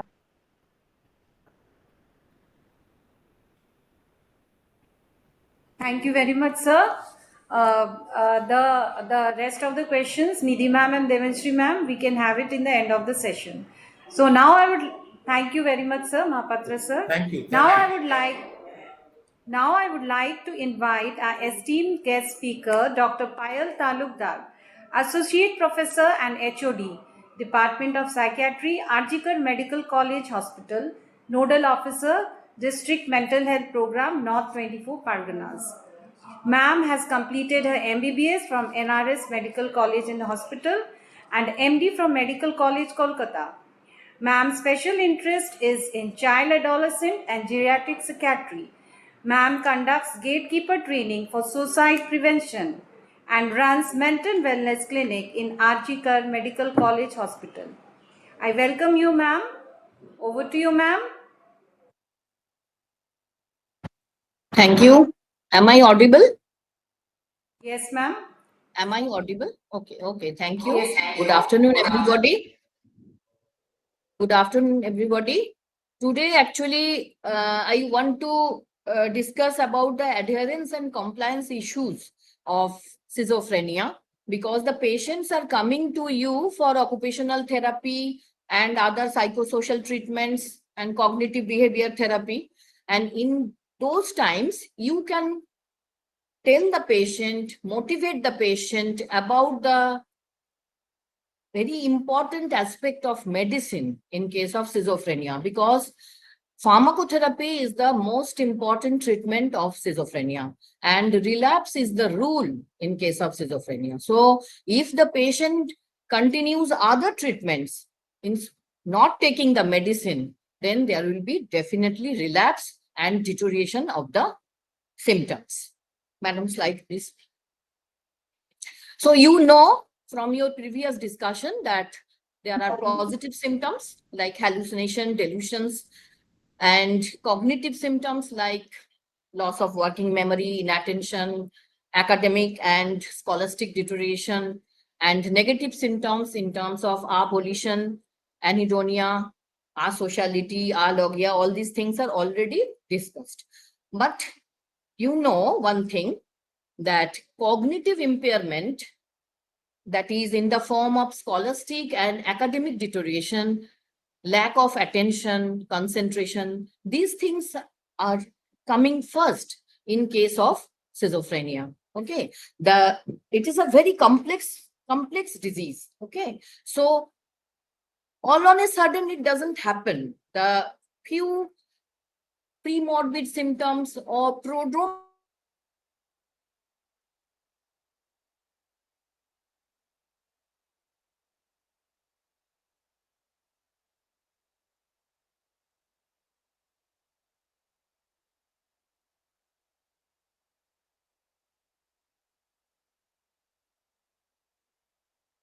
symptoms is very important. These schizophrenia is not coming de novo all on a sudden.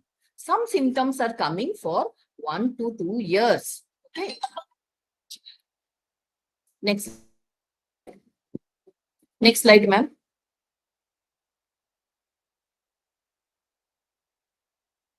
Affecting the course and outcome of schizophrenia, the important is, first of all, what we are telling, that is the pharmacotherapy, that ineffective treatment.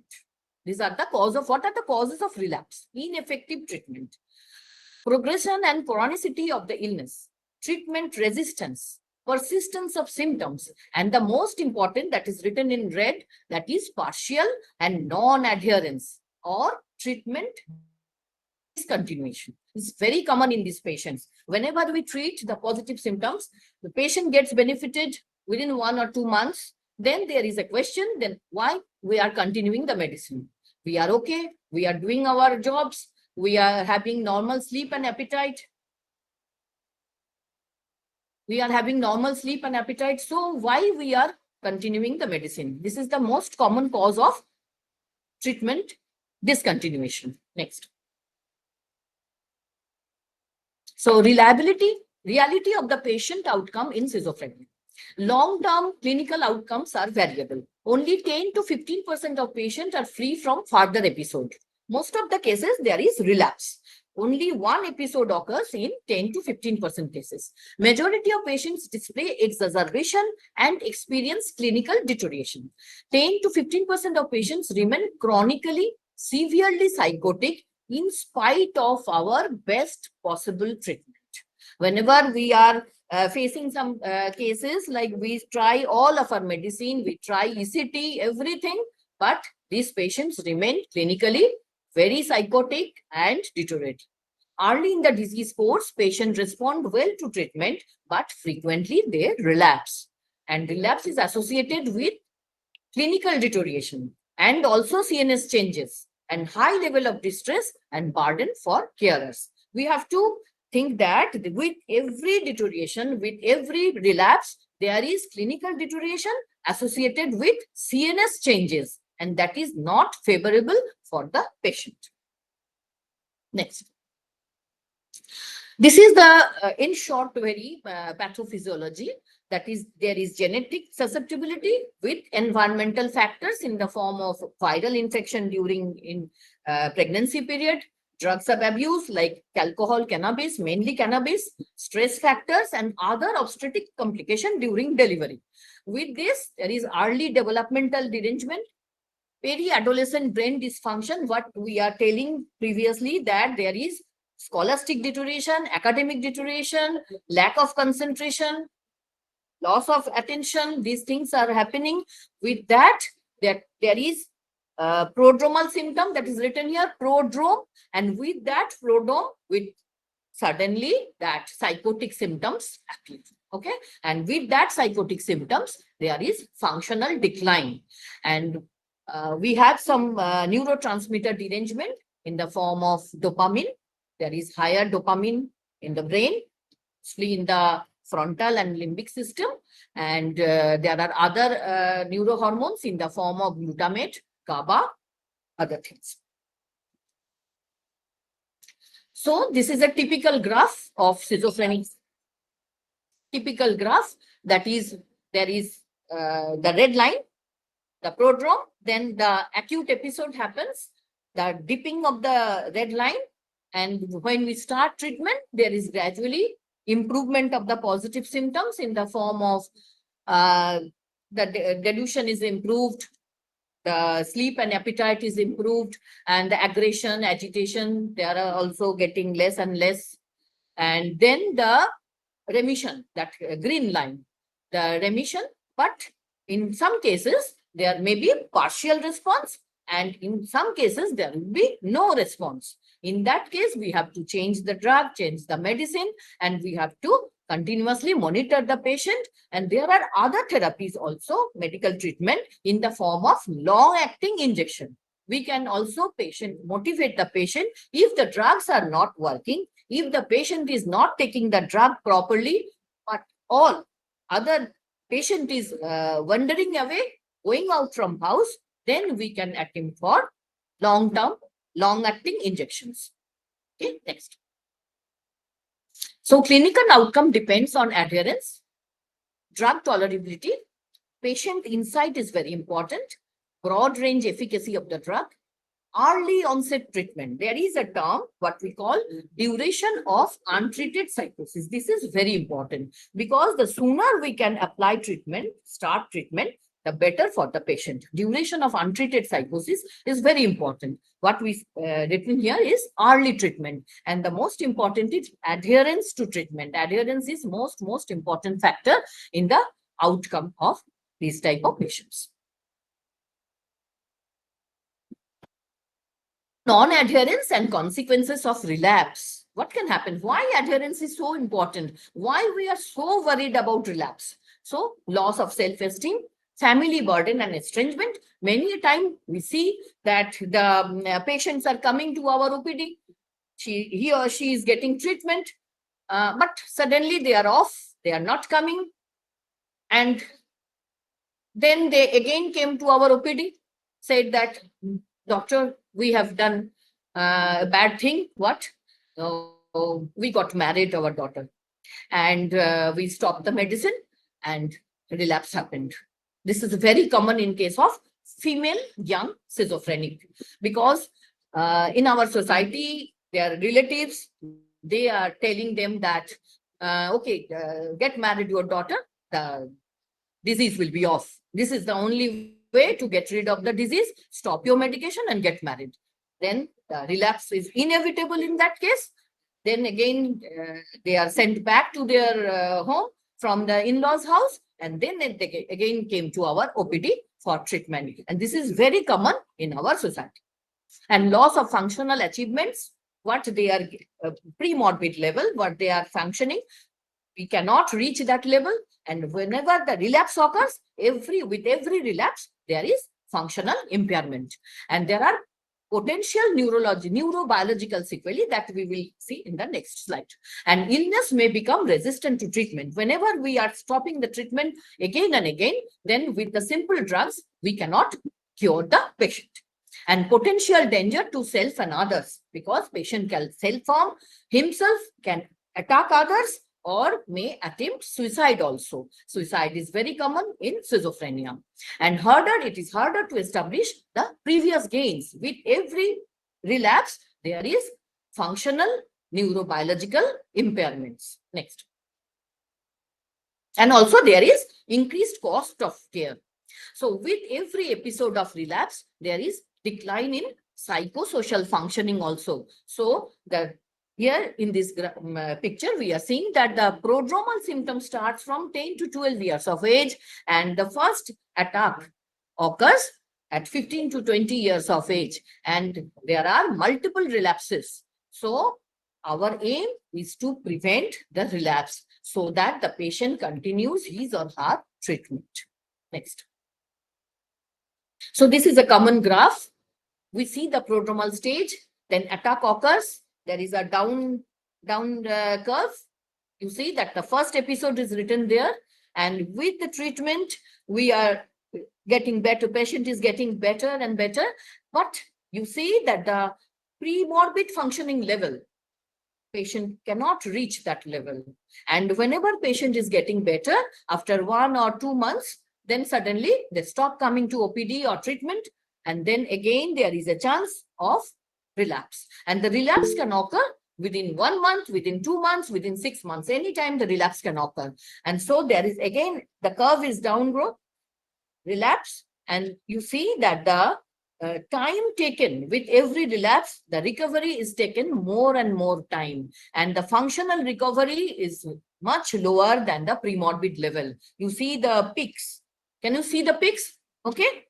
These peaks, these are the peaks where the patient is recovering, but he or she is not touching that pre-morbid level.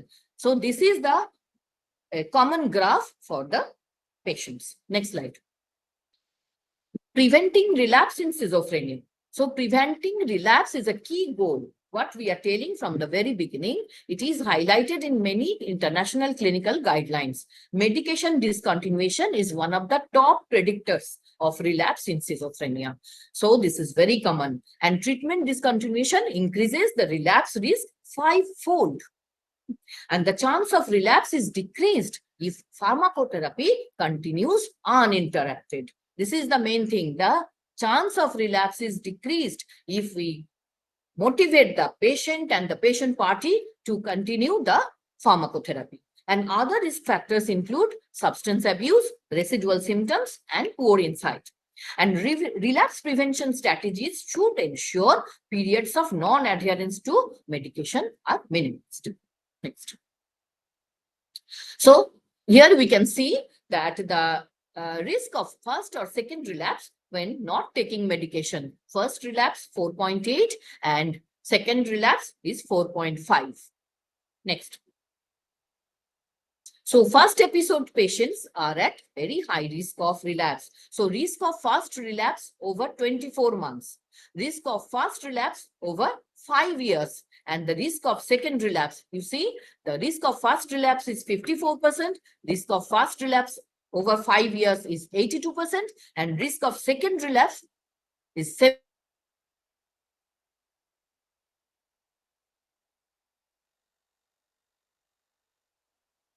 Ma'am, you're Ma'am, you're muted. not.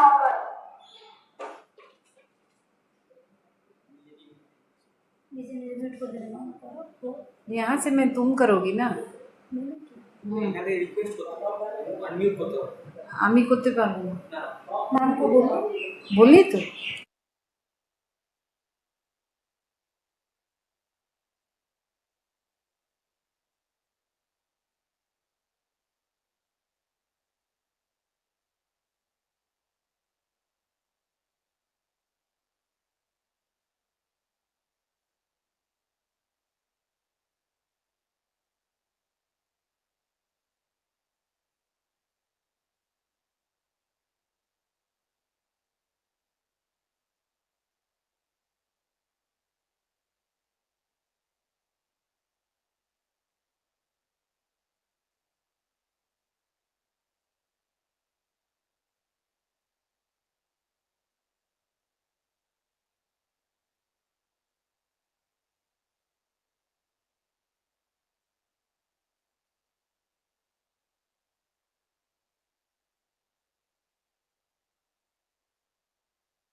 Ma'am will start shortly.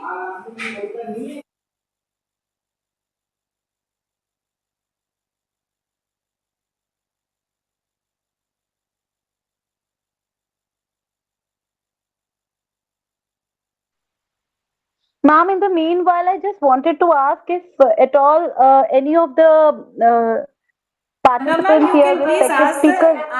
excuse me, ma'am, please ask the questions at the end Okay, of the ma'am. session. Ma'am will হ্যাঁ continue now. Thank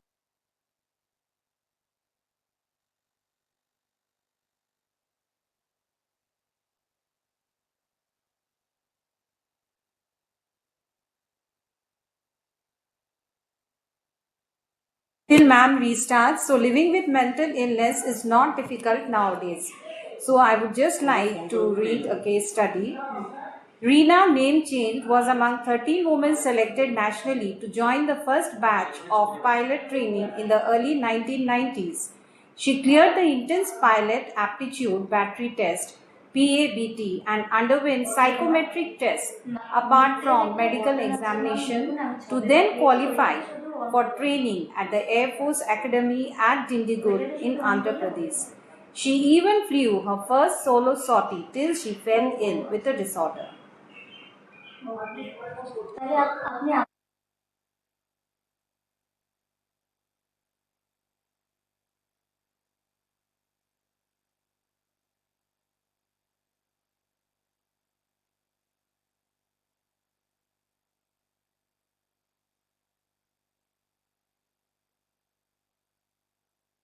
Ma'am, please repeat the name of the success lady, ma'am.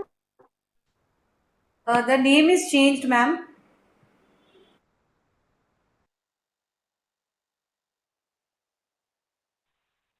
Okay, ma'am. Thank you.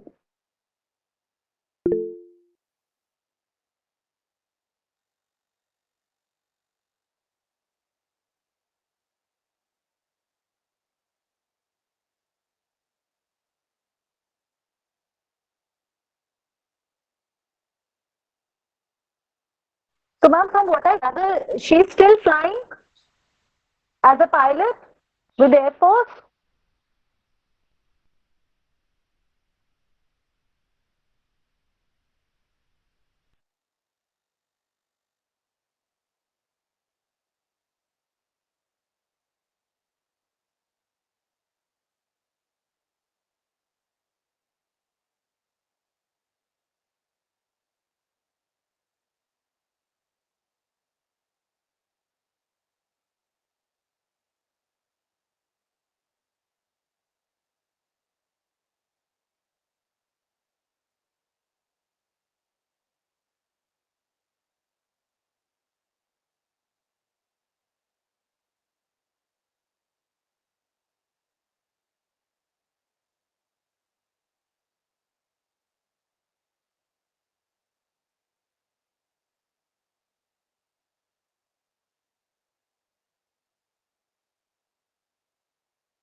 Yes, ma'am, you're audible. You can start now. Restart.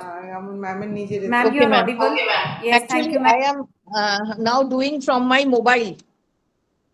Okay, ma'am. Fine.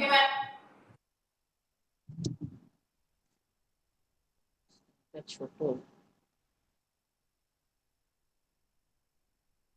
You can continue speaking from the slides. Okay, ma'am. Thank you, ma'am.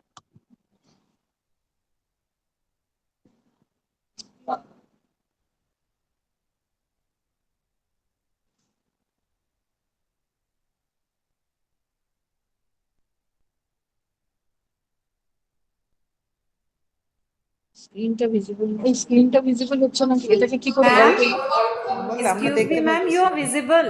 Okay Ma'am, we Okay, can okay, see ma'am. you. Okay. We can see you Okay, and sir. hear you. So there is a high rate of relapse within 5 years after a first episode. Okay. So 54% risk of first relapse over 24 months. So relapse can happen within 1 month, within 5 years also. Okay. So this is the picture. So risk of first relapse over 24 months within 2 years, and risk of first relapse over 5 years, and risk of second relapse over 5 years. Okay. Next slide, ma'am. So even what I am telling, even 1 to 10 days of therapy mixed, that is 10 days of medicine, if the patient miss, that can lead to a relapse and hospitalization. So you are seeing that the relapse can happen within 1 to 10 days. And in some cases, we see that whenever the patient misses at least 1 to medicine therapy, then the relapse occurs. And every time patient misses just 1 week of medicine, the relapse happens. Next. So what is adherence? Adherence is very important. WHO report defined treatment adherence broadly as the extent to which a person's behavior taking medication, not only medicine, it is medication, diet, executing lifestyle changes, corresponds to agreed recommendation from a healthcare provider. So when we prescribe a patient, in our prescription, there is medicine, 1 or more, and with that we have some dietary restriction or dietary changes, and also some lifestyle changes in the form of exercise, yoga, etc. So all these things totally contribute to a treatment adherence. So treatment adherence doesn't mean only medical therapy. Next. Categorizing non-adherence behavior. So how can the adherence problem occurs?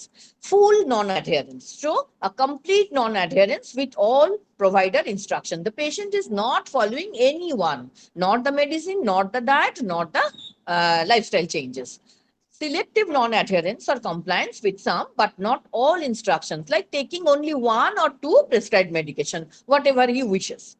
Intermittent adherence or non-compliance, but only during certain period. So when patient is taking some alcohol or cannabis, that time he is not taking the medicines.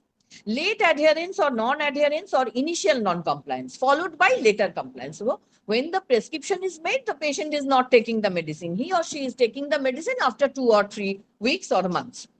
Abuse or taking more medication. Whenever we are prescribing some medication, some benzodiazepine may be prescribed for sleep disturbances. In that case, the patient is not taking other medication, only he or she is taking that benzodiazepine. So he or she is abusing the prescription. And some behavioral non-adherence or the lack of adherence to the non-medication, the aspect of the treatment. Next. Why is adherence still a challenge in patient care? Non-adherence is more common than treatment refusal or discontinuation. Medication with improved safety or tolerability profiles have not improved adherence rate. Healthcare providers focus on difficult to treat patient or maintenance therapy. Patients who openly refuse or repeatedly discontinue treatment, they are very difficult to treat. Lack of awareness of patients' non-adherence impact prescribing behavior and patient outcome. And partial adherence may be perceived as inevitable and unavoidable by healthcare professionals. Partial adherence is also very notorious. Adherence rate in schizophrenia: 1 year after discharge, 50% of patients do not fully adhere to antipsychotic treatment. And non-adherence with therapy is a major contributor to relapse, poor outcome, and high cost. These are very important. Not only relapse, poor outcome, both the functional and neurobiological, and also increased cost of treatment to the patient and patient party. Next. And majority of patients who discontinues do so without medical supervision. They are not going to the doctor. They are not coming to the OPD. They themselves or their family members are doing all these things. 40% of patients self-discontinued medication. So here you see that 100% that it is coming down to 27%. Okay. Next. Why poor compliance is a major problem in schizophrenia? Number one, denial of illness, the bad insight or poor insight, cognitive impairment, patients has memory problem, executive dysfunction. These are the major problem in schizophrenia. So negative symptoms, that lack of initiative, lack of motivation, patient is not taking the drug, he is so lethargic, he is not willing to take the medicine. So he has to get up from the bed and have medicine. He or she is also not doing that. Side effects of medication is very important. The patients are getting obese, they are getting constipation, they are getting more and more sleep, they are remaining drowsy throughout the day. So these are the causes presented to OPD that these things, for these things we are discontinued our medication. We are gaining weight, we are having increased sleep. These are, and we are also having tremors. These are very important side effects for the discontinuation of the medication. And the chaotic lifestyle with substance abuse. Okay. And partial compliance is the human nature. Next. Ma'am, please omit this. Next. So reasons for non-adherence can be very complex. So treatment related, that is side effects, efficacy, lack of clinician awareness. Clinician is not aware that patient has stopped the medicine. Complexity of the regimen. So when we are prescribing the medicine, we are telling that this one you take after breakfast, this one after dinner, this is before dinner. So many complicated prescription we made sometimes. So this complex regimen, patient is omitting the medicines. And poor therapeutic alliance and access to treatment and cost. These are the treatment related problems. Psychological and social issues, stigma is very important, environmental stressors, level of support from family or friends, irregular daily routine, substance abuse, and religious beliefs. Disease related poor insight is very important in case of schizophrenia, disease severity, cognitive impairment, and motivational deficits. And human nature, full adherence is difficult for anyone to maintain, like exercise, diet. These are also, we have told, within the adherence part. And patient does not believe medication necessary once the response is achieved. I am getting better. Now I am not having my delusions. My sleep and appetite is well. So why should I continue the medicines? Factors affecting the medication adherence is important is lack of insight, attitude and past behaviors, demographic factors, environmental factors, cognitive impairment, and medication-related factors. And relationship factors, therapeutic alliance, family and social support is very important in these patients. And factors related to the service delivery system like inadequate discharge planning and aftercare, dissatisfaction with level of information provided regarding medication, and lack of funding for necessary medication, and level of access to psychiatrist. Next.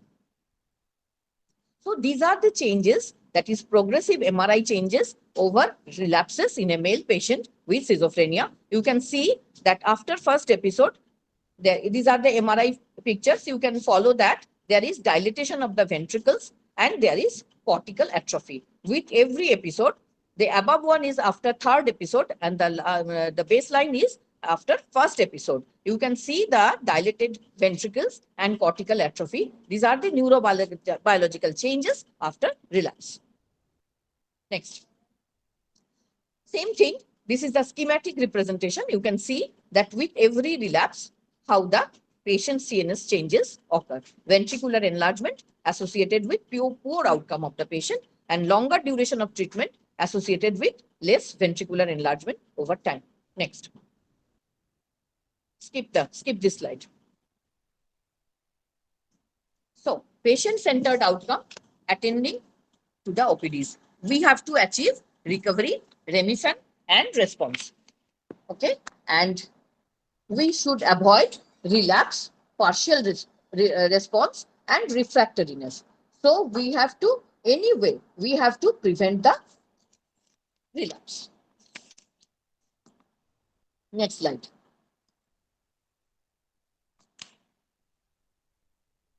So strategies to assess the adherence. Direct, that is, observe intake of medication. Observe the intake of medication, measuring the plasma drug level and measuring the biological markers. And indirect, patient self-report, patient questionnaire, patient diary, pill counts, prescription refill data, electronic monitors, etc. Next. So interventions to improve the adherence. Psychosocial and programmatic intervention. So cognitive and behavior therapy, this part you know all and already discussed. Compliance therapy, cognitive adaptation, more frequent and or longer visits, patient and family psychoeducation, this is very important, symptom and side effect monitoring, and pharmacological intervention, dose correction to reduce the side effect. The side effects are a very common cause of poor compliance. Simplified medication regimen, first generation long-acting injectable antipsychotics and second generation long-acting injectable antipsychotics. When the patient is not taking the medicine, he or she is wandering, going out of house. So in that case,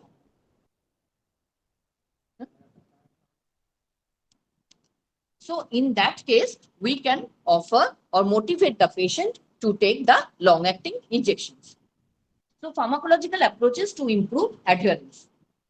Improve tolerability over depot preparations. Patient attendance at a depot clinic can be monitored.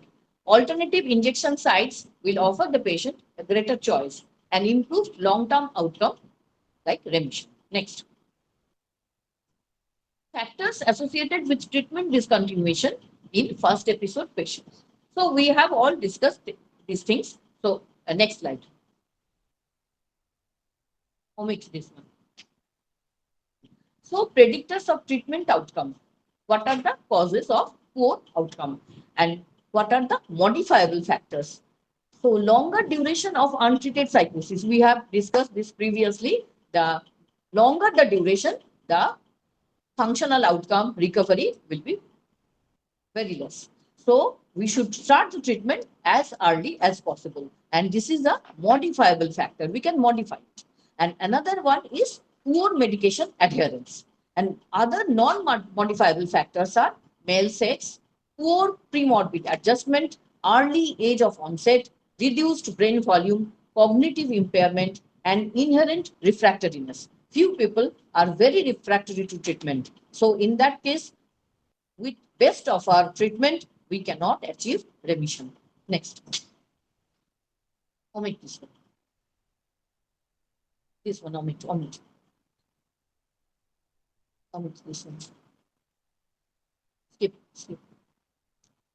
So only the sufficient compliance with oral medication, we see that 25% stop within 7 days, 50% stop within 1 year, and 80% stop within 3 years.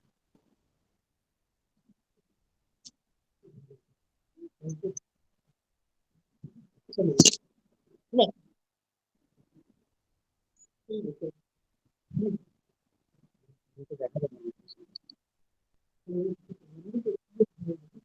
Yes, ma'am, you're audible. You can continue. So depot preparations, we should motivate the patient for depot preparation. Only 36% were ever offered the depot preparation. Next. 2-year outcome with risperidone long-acting injectable in early psychosis. We can see that the patient getting better and better with the depot preparation. Next. Okay, you can omit this one. Okay, this one omit. So what components of brain tissue are lost in schizophrenia during psychotic relapses? Why the relapse is so important? So we can see here that dendritic length is reduced by 50%, reduction in the number and size of the dendritic spines, and reduction in the size of neuritic extension and loss of glial cells. Next. These are the pictures of microscopic pictures. These are not required. Combinations of strategies for effective outcome. Greatest improvement in adherence was seen with intervention employing a combination of education, behavior, and cognitive. Next. These are already discussed psychosocial treatments. You know better than me. So, social skill training, cognitive behavior therapy, cognitive remediation, and social cognition training. Next. These are also covered up. Psychoeducation, conclusion, last slide. Gray matter decreases progressively across the course of schizophrenia, and poor adherence has been associated with tenfold increased risk of relapse. Appropriate intervention is important early in the disease course of schizophrenia before the complications associated with chronicity becomes established. Psychiatrists seem to use injectable formulations of antipsychotic in a conservative way. Most psychiatrists only introduce them after several episodes and for reasons of non-adherence to medication. A recent consensus concluded that long-acting injectable antipsychotics should be used earlier in the course of disease to promote the adherence and prevent relapse. So, key points. Antipsychotic medication is critical in the prevention of relapse and rehospitalization.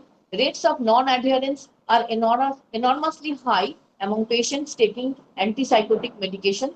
Long-acting formulations can be a very powerful strategy in helping to ensure that patients get the benefit of medication they have been prescribed, and patients should be offered option of long-acting antipsychotic treatment and should understand the logistic and the potential benefit of the regimen, and communication strategies can be used to improve clinicians' dialogue with patient about long-acting treatment. We should motivate the patient to take the long-acting injectables.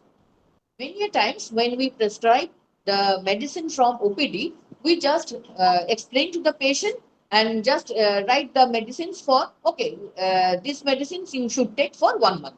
So, and we forget to tell that you should come after 1 month, or if you can't come to the OPD, just continue the medicines. Don't discontinue the medicine. These things are very important. There is a communication gap in many cases. Patients then come after 6 months with a relapse and tell them, the doctor, we are seeing that you have prescribed for 1 month, so we thought that this is the medicine for 1 month. So after 1 month, we discontinue the medicine. We can't understand that we have to continue the medicine. So these are the main problems. We have to communicate to them that this is the problem. This is a very complex illness. It can relapse occur many times. So if you want to keep your patient healthy, you have to continue the medication. So this is very important, the adherence and compliance part. Thank you. Thank you so much, ma'am, for sharing your vast knowledge. I'm very thankful to ma'am on behalf of NILD to give her consent in a very short time. Just day before yesterday, ma'am has given a consent from a busy schedule. Thank you so much, ma'am. I, Vasnirada Kujur, Senior OT and Junior Lecturer, would just add to it that there is a great power of positivity in health. Numerous research studies have scored the link between positivity and physical health. Individuals who maintain a positive outlook tend to experience lower rates of depression, better cardiovascular health, and reduced risk of death from cardiovascular disease. And positivity improves immune function, equipping the body to combat various illnesses more effectively. And now, coming to the end of the session, I would now like to request Mrs. Rupali Sen, ma'am, HOD and Assistant Professor, Department of Occupational Therapy, to give the vote of thanks and sum up the program. Over to you, ma'am.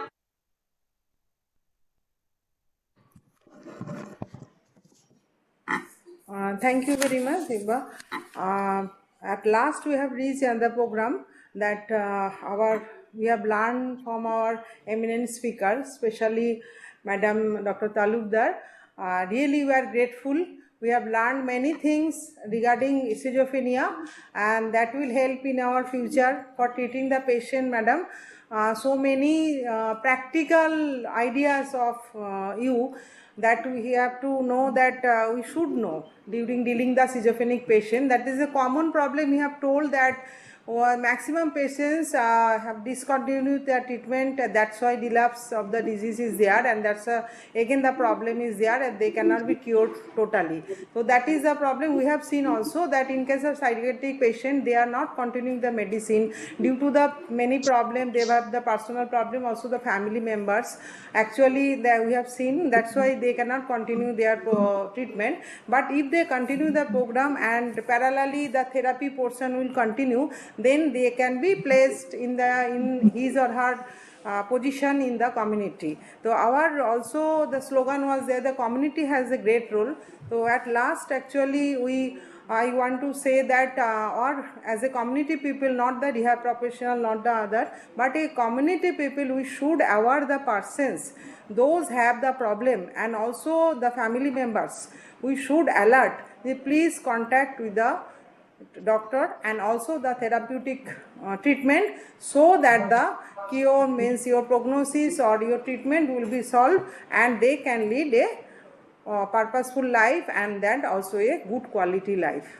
Madam, last we have reached, and I am very much thankful to Thank you. our respectable director sir, and also DDA officiating Dr. Lenka. Those have given the chance to, are also privileged to continue this, organize this program. And next, I am very much thankful to my colleague Eva Koju, senior OT cum junior lecturer, and also this is Damayanti Sethi, occupational therapist. They have done miracle within one day.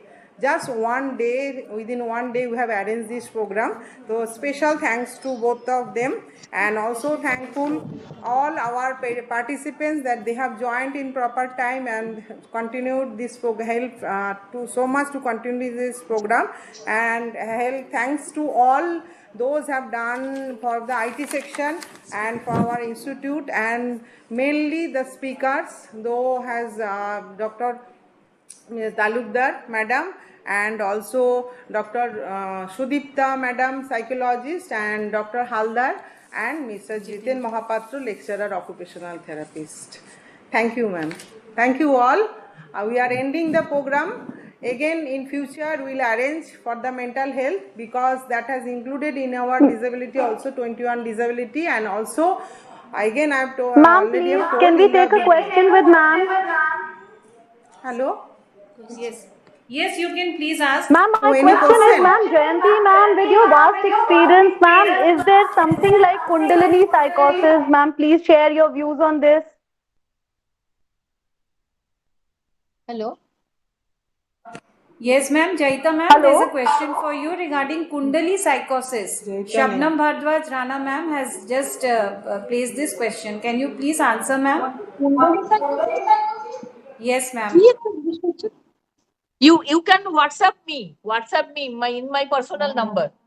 Okay. Shabnam I ma'am, have you some can network issues now. Ma'am, can you please share ma'am's contact details? Ma'am, thank you so much. Okay. Okay, thank you very much, ma'am, for your valuable time, Jaita ma'am. All the participants are requested to please have their questions, and they can reach the resource person personally later. So now from the NILD aspect, we are ending the program. Actually, that madam is Dr. Talukdar madam, not Joita Vishwas. Just remind it. And we'll give the number of them. You can connect with that WhatsApp number. Okay? We are ending there. Thank you all.